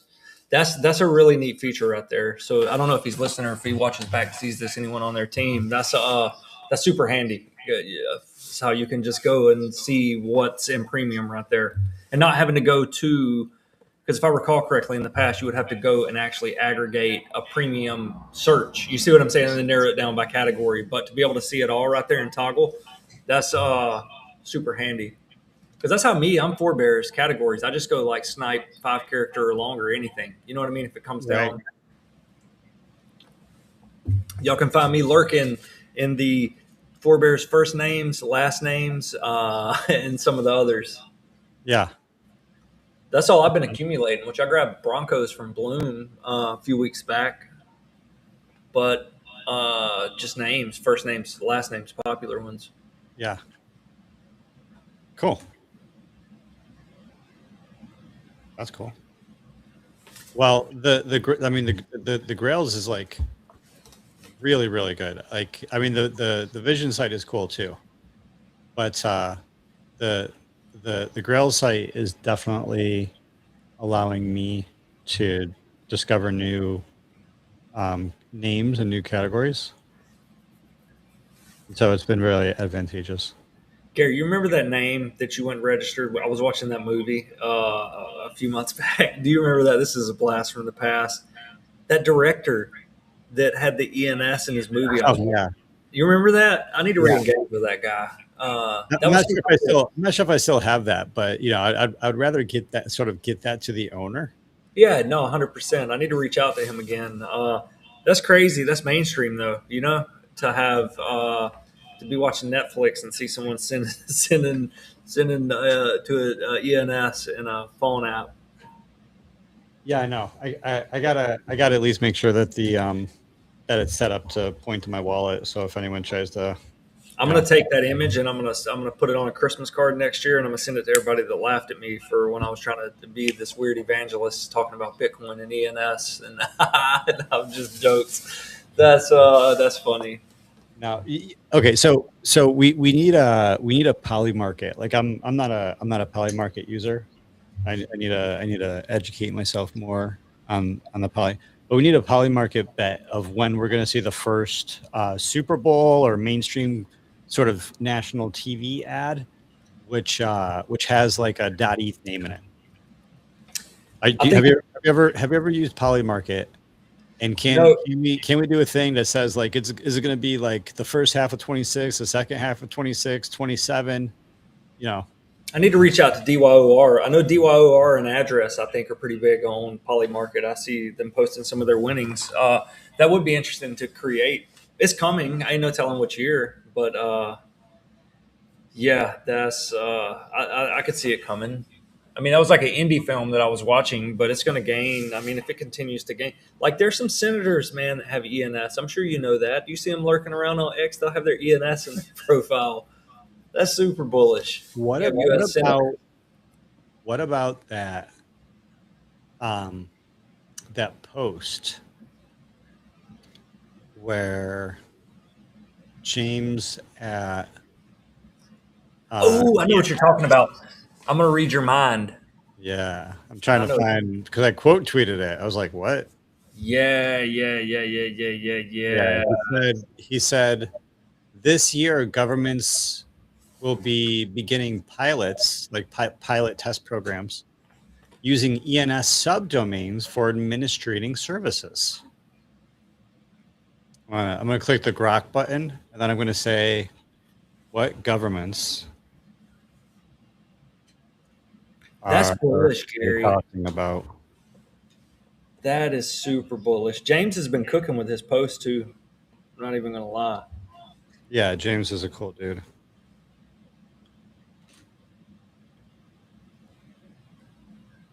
I'm looking.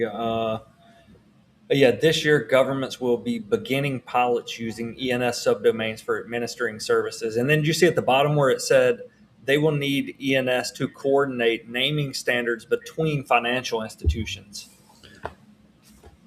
I mean, this is my whole rant earlier. I don't know if like who was listening, but this is my whole rant earlier. Is that like everybody is Zipf's law, right? Diff's law. Go look up Zipf's law. Mm-hmm. Distribution of like economic systems. The majority, it's like a winner take most. The majority of the economic activity of blockchain, smart contracts is going to be on EVM, distributed across many blockchains, and all of these different blockchains.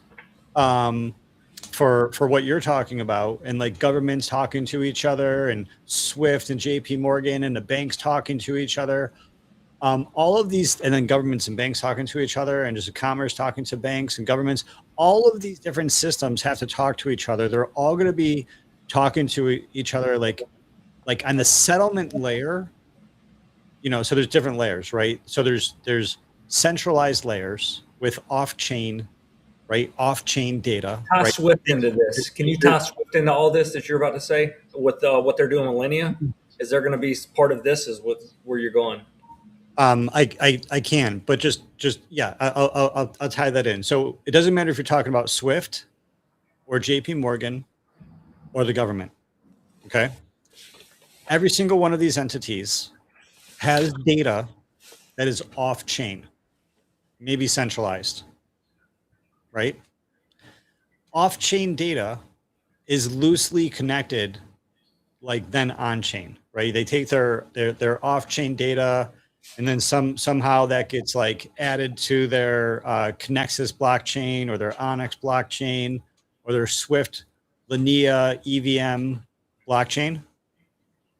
And then information inside their network gets settled on their EVM blockchain between them and their customers or whatnot. And then that blockchain is settled on Ethereum, right? That blockchain is settled on Ethereum with all the other blockchains.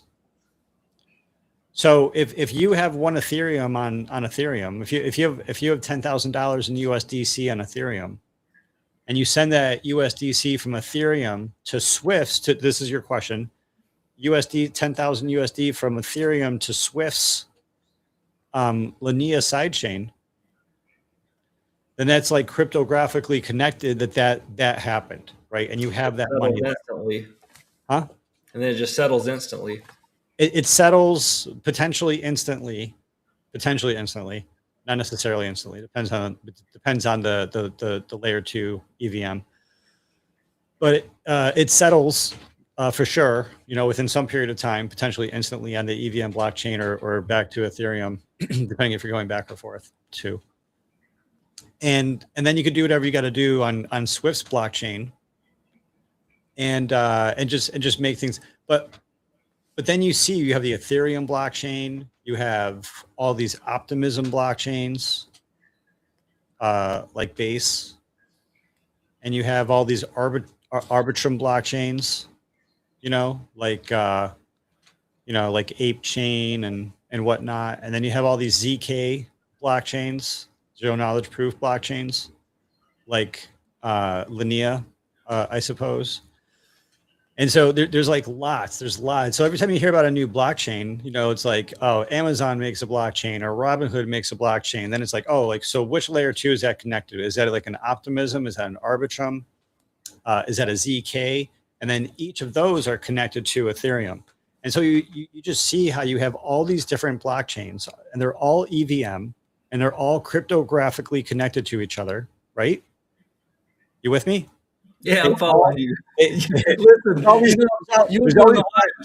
I just want to make, dude. It's so beautiful because there's all these different blockchains. There's all these different. I'll tell you the funniest thing. Look, you look like you was doing the cryptographic YMCA a second ago, explaining that shit. You was like, wow. I don't know if you're like recognizing, because 100%. Like shoot these out. They're like, because it's like, oh, they talk all this crap about Base, and there's all these other people. They talk all this crap about Ape Chain, and there's like network effect with all these EVM blockchains, and even within the EVM blockchains, there's going to be distribution effect of like Zipf's law, for example. Mm-hmm. But all of these So you have like Swift's EVM blockchains, you have JP Morgan's EVM blockchains, like you get an EVM blockchain and you get an EVM blockchain. Everyone gets an EVM blockchain. They all have 0x addresses.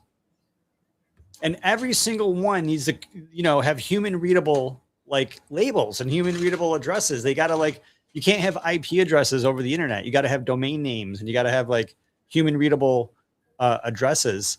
And I guess the disconnect for me that drives me insane, just exploring the tech, is that people treat all these different EVM blockchains as competitors, and they totally are. But at the same time, they're all adding up, right? They're all adding up into the network effect, right? And the developer, not just the economic unit of Ethereum, and not just like the total developed technology for Ethereum and the total lines of code for Ethereum, but the total number of developers for Ethereum, the total amount of infrastructure, the world is going to be interoperable. The world is going to be multi-chain. There's going to be like multiple blockchains. There's like, like Solana's not, going to go away. And there's other, open source, projects like Hyperledger, obviously, for a lot of people. But, the network effect, because there's a lot of things involved. There's also like the total liquidity, right? There's just a far superior amount of liquidity on Ethereum than there is on any of the other blockchains. Yeah, like stable coins. Yeah, there's really only a fraction of Ethereum's market cap of liquidity of stable coins, like say on Solana, than there is on Ethereum. And so, it's like, and then you can talk about like transactions per second, and the whole thing with transactions per second and the speed and like how many things like you can do at the same time, is that the tech needs to hold up, right? And so Ethereum or like Solana goes down a lot. Yeah, that's how it's been a good stream, when you've been jumping around so much, your earbuds is falling out. Yeah, man, earbuds popping out. I'm just fucking with you. No, but it's like the transactions per second need to work under pressure, is I guess what I'm trying to say, is that you need to maintain both the decentralization and the uptime, right? The network can't crash. Like it would be really bad if Ethereum crashed. Like, how do you send so many transactions to Ethereum that Ethereum crashes? Like Yeah. you sort of can't, right? You can't, because what happens is that the cost goes up. That's what I was going to say. Remember the other deeds when that meant, and remember back in the day when the other deeds meant what Right. happened? It was my dude. I was still registering ENS like an idiot. It was like $74 to register. Oh man, what a time! What that's crazy how much this chain has came in that. So if there were more layer twos in that instance, if there were more layer twos, then those layer twos would have been like you wouldn't be tied up in Ethereum like ENS for example. I'm not exactly 100% sure, but if there's something that happens on base chain, for example, and you already have money on base chain, or you go to base chain and you upload money like directly to base chain, you just like go to Coinbase and or wherever, and you just one way or another you get money to base chain, then people can be clogging up ape chain. Yeah, like congested. Yeah, and then like what you're doing on base chain still works. What did you throw that in Grok? What James Beck said? I'm glad you brought that up. That was one of the points. I wanted to. I'm so glad we're synced up. I'm glad you brought that up because that was one of the points I wanted to talk about and get your opinion. And it's just so much as how it is, man. So much as came and went. But I remember seeing that and I was like, that is super bullish. Said that banks are going to be testing ENS. Did it say domains or subdomains? I can't remember. Subdomains. Subdomains. You know how simple it is? It's crazy how simple it was for some of us that everything was going to have to be named and how complex it seems for some to understand. You know what I mean? It's like, that was one of the first things I understood. It was like, okay, this is too complicated. It's going to have to become readable.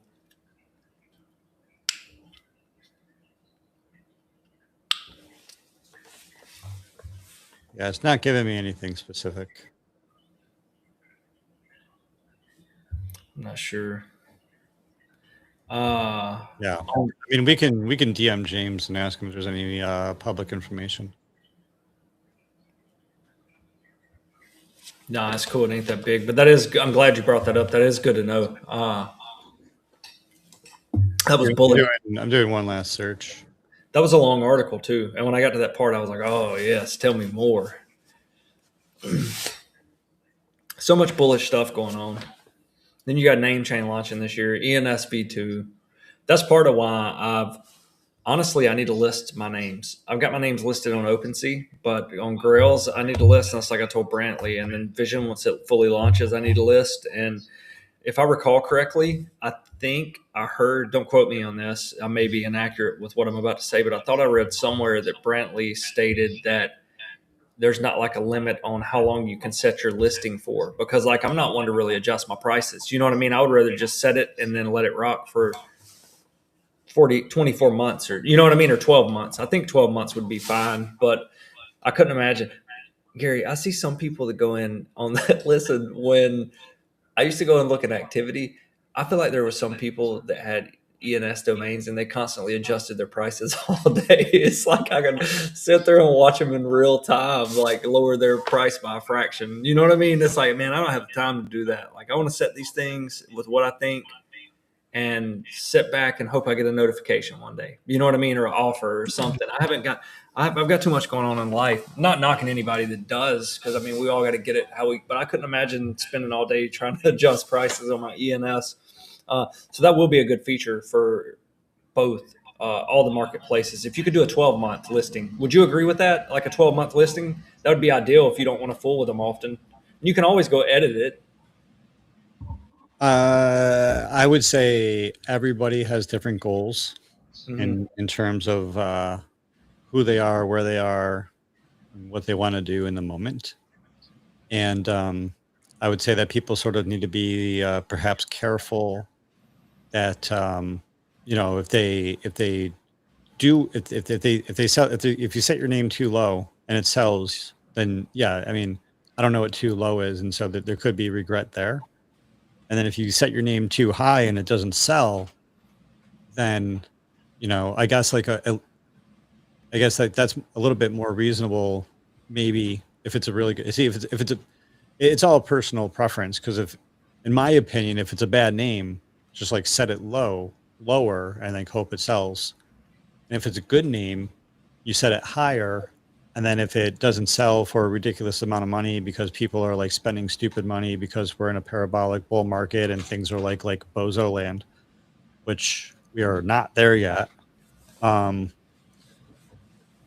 Then that's good. And then if that doesn't happen, someone can at least drop a bid, and then you can then choose to accept that bid or not. And so I don't know that, like, and then it's just crazy because like over time, and then there's also the difference between like what is the price of Ethereum. So like you could set something at 1 Ethereum, which is $3,000 today. And this might sound crazy, but It'd be 5,700. If Ethereum 3x's, Mm-hmm. then obviously that 1 Ethereum $3,000 cost goes to $9,000. I agree with that.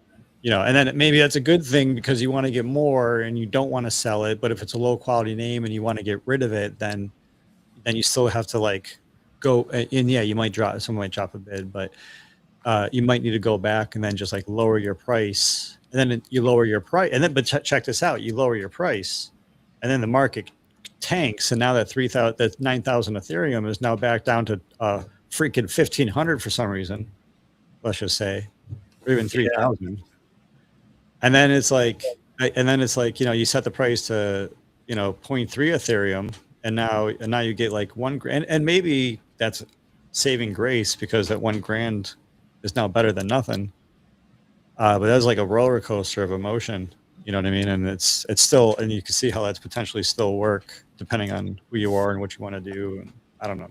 I think it's good to, if you register or let's just say off premium or buy on secondary, to write your USD or whatever your denomination is that you paid for that asset at the time. You know what I mean? That's always something good to be mindful of. I mean, you could always go look historical data of what the price was and what you paid, et cetera. But to have that wrote down. But I think you said something spot on about to price your bad names low and your good names high. And I think that's ideal. And I'm going to tell you why. That's spot on with like, we all know if we've got that name. I've got some that are terrible that I was like, oh, this is brilliant. I remember in the euphoria getting caught up and registering. And then when the time comes and I do list that wallet, I'll blow like you said. But you want me to tell you my advice to anyone that's selling on the secondary? Because this is what I'm in no way really trying to sell these assets now. I've been in accumulation mode these past years, right?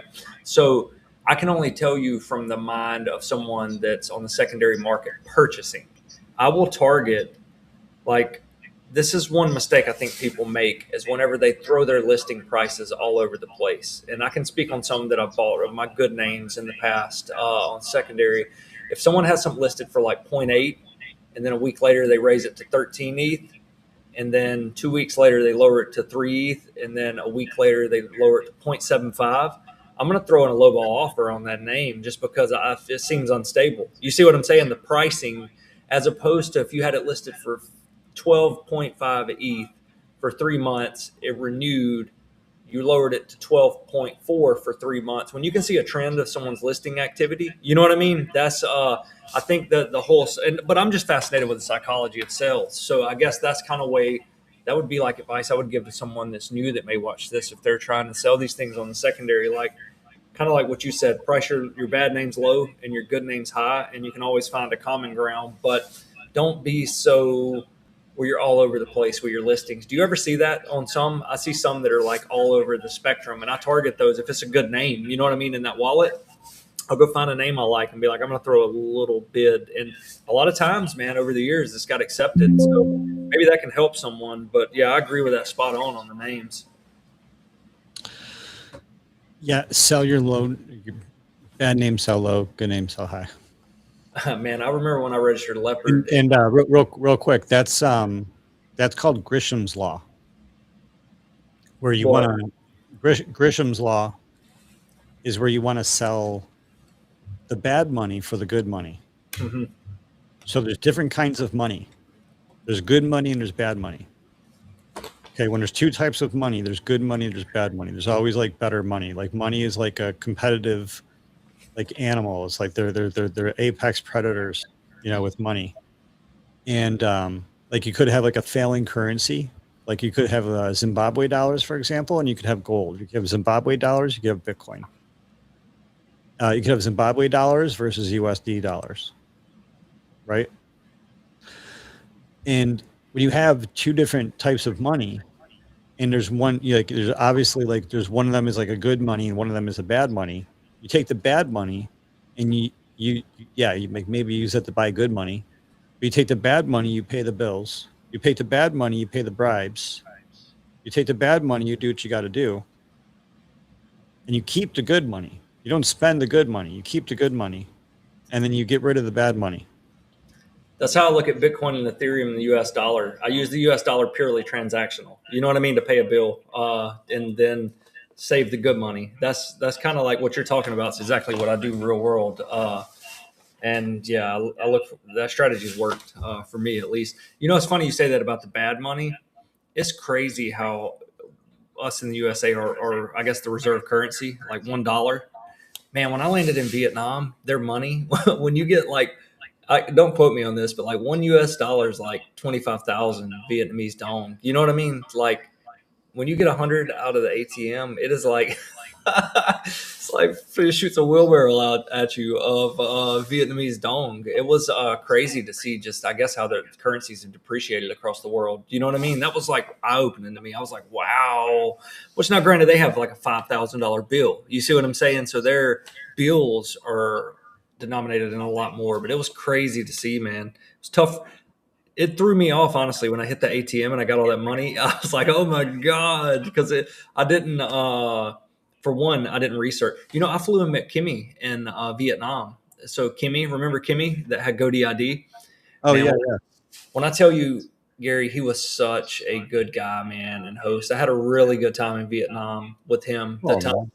Yeah, we ended up going to Solana conference. Listen, I went to a conference to a party with him in Vietnam, and it was a Chinese. It was 1,000 Chinese people and me. Listen, I had a great time though. You know what I mean? I had a really good time. Like, they could speak English, but that was an experience I'll never forget, man. But the money over there was what when you said that, it made me like had that thought. I was like, wow, man, the money's so different. The denominations of their currency here. Yeah. Yeah, I mean it's funny. It's funny when every time someone brings up the dong, just because I've had people in the past that are always trying to like sort of get me to get me to buy it, sort of like to do forex trading to buy other countries' currencies, like you would buy crypto tokens. Like if you could imagine, like I want to put $10,000 in the dong, get this much dong, and then the theory was that the economy was going to explode, and that $10,000 in dong was going to be worth like $100,000 or $1 million in dong, or $1 million in US dollars. Yeah, it's interesting. I never did forex trading. I seen it. That's what CoinZoom, the owners of CoinZoom, before they sold a exchange before they created CoinZoom. It was a forex exchange. I never really got into forex. It seems like people made some money on it, but yeah, it's crazy across the world how everything. It's crazy how $1 how much it carries like around the world. You know what I mean? And but I don't know. It's I'm putting as much of it as I can. I love these cards, man. I think the biggest thing that I like that I've used here the past 6 months to a year is these crypto cards that you earn tokens. Spending money you're already gonna have to spend. You know what I mean? It's like, it's a no-brainer. And I think these cards, people are gonna look back like 5 years from now and be like, if you would have just used this card, you know what I mean? How many you got? How many of these cards you got? I only use two. I use CoinZoom, which I'm partial to. So you can spend currency. You can spend your Bitcoin or ETH with that. It converts it on the fly, but you earn Zoom tokens. And if I'm just trying to earn Bitcoin, so that's a Visa also. So that's where it goes to what you were talking about earlier, right? The CoinZoom card is a Visa. The Coinbase One card is an Amex. So I have those two, and that's the only two cards that I really use. I don't use any. I don't have no other need to, And then I just earn tokens. I'm earning crypto. You know what I mean? Spending money I'm already gonna have to spend. It's a no-brainer for me. And I think 5 years from now, people are going to be like, wow, we should have got these cards. I think it's just any of these crypto products that we're early to and take advantage of. It's because like I was using the Amex last year and I earned the points. I usually used them on flights, you know what I mean? But if I can earn a couple thousand a year and Bitcoin, and then 3 years from now, that couple thousand 4 or 5 X's, you know what I mean? It's a no brainer. Like crypto, credit card points are never going to do that. I see credit card points as stable coins. It's the way my mind sees them. You know what I mean? From understanding the crypto ecosystem, and they're just Well, think about it like this. Like if I could jump in real quick, if you're getting if um okay, so if right now if Bitcoin, let's say Bitcoin is $100,000, right? And you think Bitcoin's going to go to $1 million, that's going to be a 10x. I think Bitcoin, 20, 30 years is going to go to 10, 20, 30 years is going to go to 10 million a coin, let's just say. Doesn't matter if it's like 8 or 14. Let's say it's 10 million a coin. So that's 100x from where it is now, right? So so that's like a 10x or 100x right now. So if you get 1% back on a credit card cash, you get 1% back. But if you get 1% on a credit card Bitcoin, and then you think that Bitcoin is going to 10x, then you're getting 10% back. that's the way I'm seeing it. You know what I mean? That's why I'm like, so I'm just like sliding it I've literally got my card hooked up to my Instacart, my DoorDash, you know what I mean? Of stuff that I'm like very efficient with time. I have to be with how much I have going. Okay. So I'm sorry. Okay. So you said CoinZoom was one place you do, and you said the second place is Coinbase. You got the CoinZoom Visa and the Coinbase Amex. Amex, yeah, and that's all you need. You know what I mean? And so the only fee that you have is just like a couple bucks, like maybe $8 a month for the Coinbase One premium. You know what I mean? Just to get you in that ecosystem. Oh, but wait, so you pay for the Coinbase One and they give you an Amex? Yeah, well, no. You, in order to have the Coinbase One card, you have to be a Coinbase One user. In order to apply, you have to. You see what I'm saying? So I wonder if I don't qualify because I'm in New York. No, you should. Here, let's see. I don't know, man. New York is a rough place. There's two places in the world where it's hard to run a crypto company. It's North Korea and New York. Yeah, no, that does make sense. You may want to look that up, but I would grab those two if you can. Yeah, I'll check it out. I mean, if you have any connections at CoinZoom, feel free to, because I think you do. Feel free, just drop them a line and be like, hey, you guys have any problems issuing these cards to people in New York or Hawaii? Yeah, I'll reach out and let you know. See what they say, because they probably don't issue these cards. I mean, I would like to be proven wrong, but I'm just saying they might, but they probably don't issue these cards in Hawaii or New York. Well, Gary, y'all got Wall Street in New York, man. No, I'm just messing with you. No, I mean, that's sort of the point. Like we have Wall Street in New York, and I don't think people understand how sort of Swift works, right? Because if you're in Vietnam and you want to send dollars to somebody in Laos, right? Mm-hmm. Or if you want to send dollars to somebody in Tokyo, it goes from Vietnam to somewhere to New York, and then it goes to Tokyo.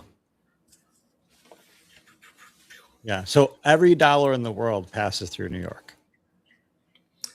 Yeah. So that makes sense why they're trying to. Yeah. Think about that. Every dollar in the world passes through U.S. jurisdiction. And then I can send a stable coin now that settles instantly to Beijing. That's crazy. Sort of depends on the stable coin, because if it's a U.S. based stable coin, it's going to be dependent on the laws that they come out with in a couple of days in the Clarity Act, like we were talking about earlier. I'm making a big bet on that. I'm going to have a bigger position this week in the next couple of days. You like poly betting, or what type of bet? No, listen, you don't. I've got something degenerate going on. ENS? You betting with ENS? No. Do you want me to tell you what I've got going on, and then I will? This is going to sound highly degen, but it's highly calculated. And then I got to hop off because my water's out. But oh no. So I've got a, and this is, you're going to make sense of this. All right. So I've got a business account and I've got a line of credit. So I've also got, I use Wells Fargo because my house was with Wells Fargo and I've always had them for like over a decade. And I only did this because I'm betting that Bitcoin's going to be at a higher amount monetarily 2 years from now. So there's a lot of calculations that went into this because I'm like, all right, we're going into what should be entering the bear market for Bitcoin based on previous cycles, right? But I think that this year, I don't think it's going to be a bear. I think it's just going to be steady growth from here on out, just based on what I've heard, read, and looked at. So that's part of my bet. I'm thinking that it's just going to be like constant growth, maybe not parabolic, but constant growth from here on out. The cycles, like the huge volatility, I think it's going to be over. But so essentially, I'm going to tell you the process. I've got this Wells Fargo Reflect card. It's a balance transfer card. It's 0% for 21 months, right? So I'm doing this to get to set amount of Bitcoin that I hold and just doing it now because I was like, okay, I'll be at X amount, my goal. So essentially, I'm taking this line of credit money, transferring it to my checking, using my checking, buy the Bitcoin. I'm then taking the Reflect balance transfer check, writing the blank check to myself, paying off the line of credit, and it's giving me X amount of money for 21 months at 0% interest. Does that make sense? So I'm betting on, which it could be applied to anything, which is super DJ and super risky. You know what I'm saying? Because if it goes down, I made a bad bet. But if it goes up, it was intelligent. You know what I'm saying? So I'm doing that, and I'm fixing to make my final buy this week, but ahead of the 15th. And I'm just thinking that it's going to be worth 2 years from now. Bitcoin's going to be worth more than my purchase amount. You see what I'm saying? So it was calculated. It's MicroStrategy, minuscule. What's the source? Is it a credit card or a flight thing or what? No, it's sorry. So the source is a business, like a business line of credit through American Express. Got it. All right, and then And that's your personal, like your personal private business. yes, correct. And then the Wells Fargo Reflect balance transfer is going to pay off the line of credit. So I'm really not going to incur no fees. And then once I pay that off with that check, then it's going to be 0% month for 21 months, right? So, and then I'll just spread out if I want to pay it out in 6 months, 12 months, a year. I have 21 months, but you see what I'm saying? So, Yeah. That's interesting. If they give you like the 0%, they give you the 0% for 24 months. Yeah, 100%. Yeah, that's one. That sounds kind of ridiculous. Like no, 100%. It's a credit system. You know what I mean? I was like, it's there. I'm gonna take advantage of. It's just a bet. I mean, I could be 10 months from 21 months from now, and it could be Bitcoin could be at 50 grand, and I could be like, what have I done? You know, but I don't. I'm willing to take that chance. But I mean, you're not like down on like the APR. Right, 100%. Yes, it's free money. So I'm like, minus like the Coinbase fees and the spread fees. Well, there shouldn't be a lot. You're already paying for Coinbase One, so the only fee I'm paying, there's 5% on the balance transfer check. So the total amount, there will be 5% added to that, and then the spread over. Yeah, so they do make their cut. Yeah, no, but I'm okay with that because it's spread. You see what I'm saying? So it seems so you're negative 5%. Yeah, exactly. So that's which is totally fine. When you look at Bitcoin's CAGR, I was like, this is a no-brainer.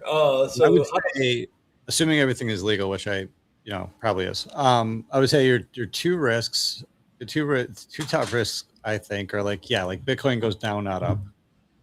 So you're basically borrowing money. You want to like make money and then zero leverage though. Pay your principal with zero leverage minus 5%. Yeah, zero leverage, 5% cost, 5% fees, zero leverage. Yeah. Mm-hmm. Yeah, zero leverage. The zero leverage thing is really cool. And the zero APR is cool. And then you pay a 5% fee. And then you hope the price goes up. So if the price goes down, that's bad. And the downside, like you can't be over leveraged into this like position. You can't have like 100% of all your money into this idea. I mean, no, 100%. Yeah, right. I mean, if like you only had $10,000 in the world, and I mean, I don't know, like you're like throwing a dart, but it's a good dart. It's a good dart. But It seems like a good dart though, don't it? I was like, I picked the dart up and I was like, I'm yeah, gonna throw it. I mean, on that note, um, there's other risks too. But real quick on that note, there's people who leverage their 60,000. They leverage their house for $60,000.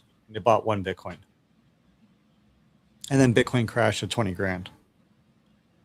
And so they have this huge, mortgage debt they're paying that they can't afford to pay because they bought a Bitcoin that's like worth a third or less of the value that it was. And so, yeah, I mean, you can't be over positioned.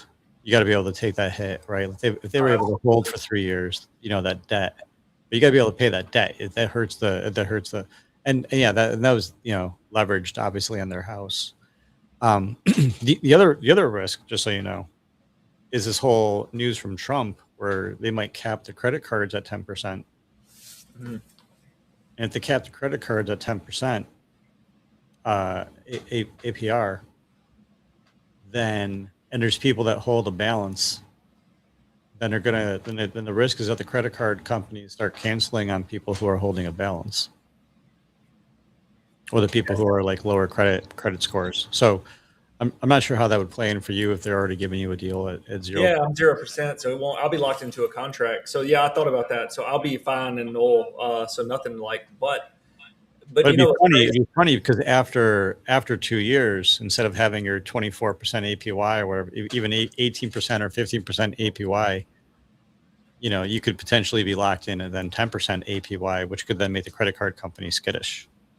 Yeah, no, 100. I'll have it satisfied by then. But the way I'm doing this, I can mitigate the payment and I can still DCA around. You see what I'm saying? If there is any like flash crashes, I can still DCA. So I don't know. I seen the pros outweighed the cons, and maybe that helps. Yeah, you can spot buy. Yeah. So I was like, maybe this helps someone. It's interesting. I didn't plan on talking about it, but that's just something. It could apply to anything. Oh, I don't think anybody. I don't recommend this for anybody. Yeah, you've got to. Do not use your credit cards to buy crypto. That's what. So you've got to have a high risk tolerance, I will say. And I just look at my whole adult life's been risky. Yeah. So I just want to be really clear. Do not do that. I do not recommend that for anybody. Like, pay off your credit cards, buy spot Bitcoin. And Gary, you taught me into doing this. What are you talking about? No, I'm just kidding. No, I'm just joking with you. But yeah, well, no, the only reason I did that is I wanted to get to X amount allocation of Bitcoin, and I wanted to go ahead. You have a special. I mean, what I'm hearing from you is that you have a special credit card that gives you this 0% cash, the 0% balance, except the 5% fee for 2 freaking years, which seems like a long time. And and so you're just hoping that you make, like, Bitcoin goes up so you can pay back the 5%. Plus make some money over the course of 2 years. And I'm already going to DCA anyways. You know what I mean? Yeah, I'm just taking a larger buy up front. Yeah, I mean, you're out 5%, right? So you're out 5%. So I mean, I guess it depends how much the credit line is versus how much you can normally just like DCA yourself. Like if the credit line, if you're buying $1,000 a week and a credit line is only $1,000 cash advance, then it's sort of like, I don't know. No. So like I'm only that 5%.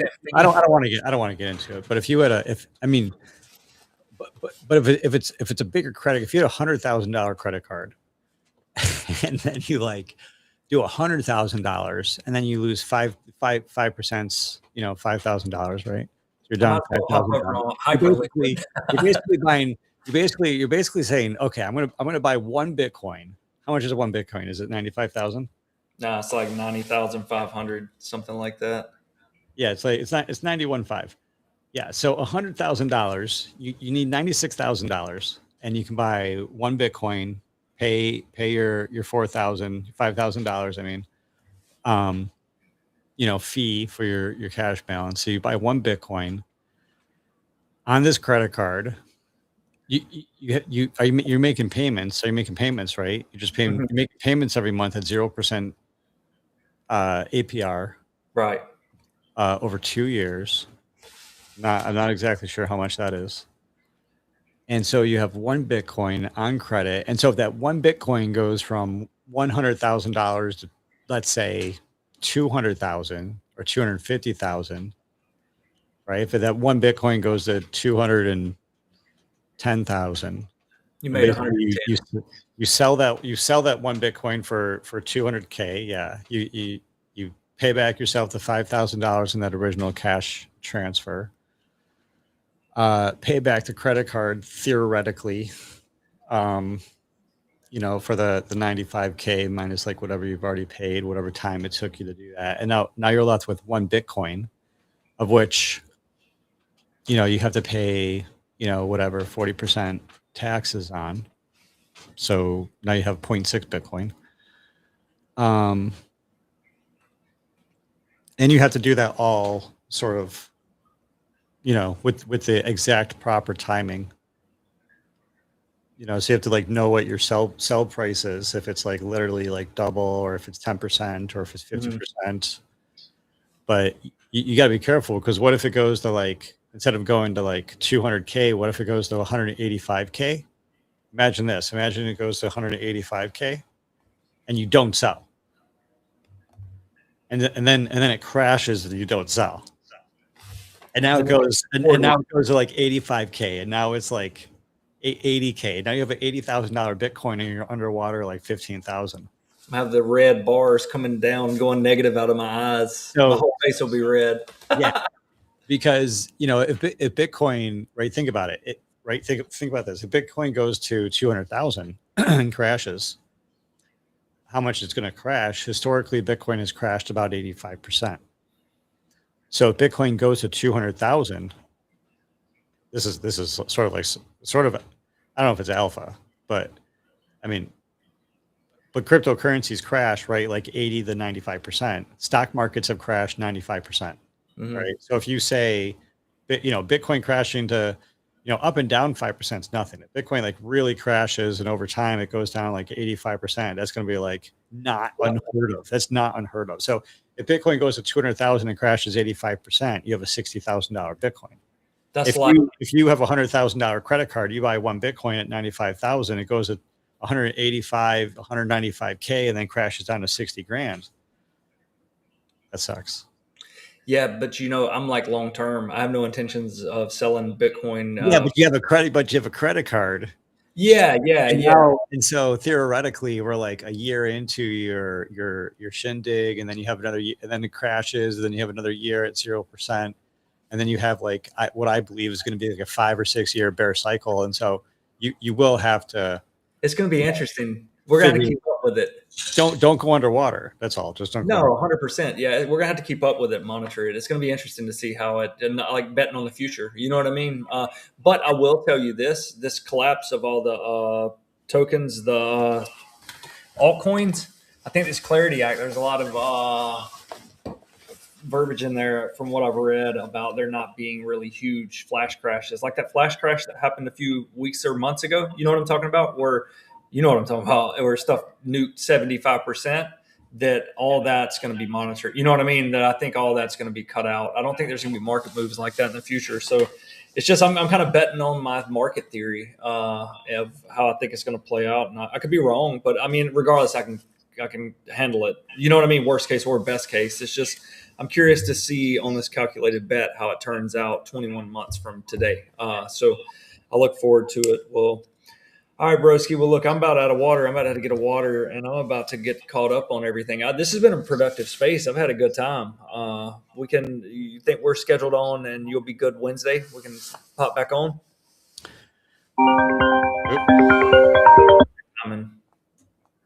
Yeah, I'm sure. I think we'll definitely be able to do that. And yeah, I definitely want to have these spaces more regularly. It's fun just to chit chat, talk about this. Probably, we can also share the link around. We can get up to like, I think 10 people on the stream. I'm not sure if the share screen. We should do that. Let's get some people on here Wednesday. The share screen might count as a person. I'm not sure, but yeah, we just got to vet. We just got to vet the people. But but depending on the people, yeah, for sure. And yeah, just have like a wider conversation, and and get to a point where we can have more regular conversations as well, just because this is like so much fun. And I know sometimes things can get super heady or super technical, but people just like ask us questions in the chat, like, you know, what does EVM mean? You know, or what does ENS mean?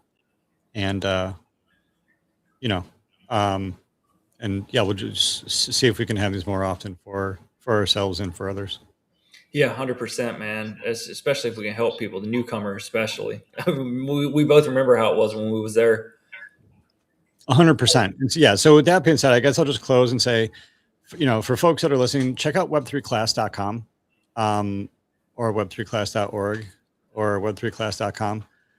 And, you know, join us over there, because there's conversations happening at our new community that some people know about, some people don't. We'll be talking about that more as time goes on, but web3class.com is just where, you know, we are having other discussions right outside of social media, and, you know, having, you know, really in-depth how-tos of just how to protect yourself in terms of security and privacy, because there are a lot of details, and there's just so many details. You can never cover everything in a simple conversation. And so I've just, you know, meticulously put everything together in a way that I think is pretty easy to understand. So a way to understand. So I invite people to come and check that out, and see if it helps you level up your game, and gives you more control over your security, your privacy, and your position in this Web3 AI singularity that we're walking into. Yeah, for sure. It's going to be an interesting year. But yeah, I've had a good time tonight. It's good catching up, seeing some of the people comment, some of the old friends from the space. So I look forward to it, and I'll see you again Wednesday. I'm sure we'll communicate and post a link to it. Excellent. Yeah, great. And until next time, everybody, I'm Gary Palmer Jr. .eth, and we are minting coins.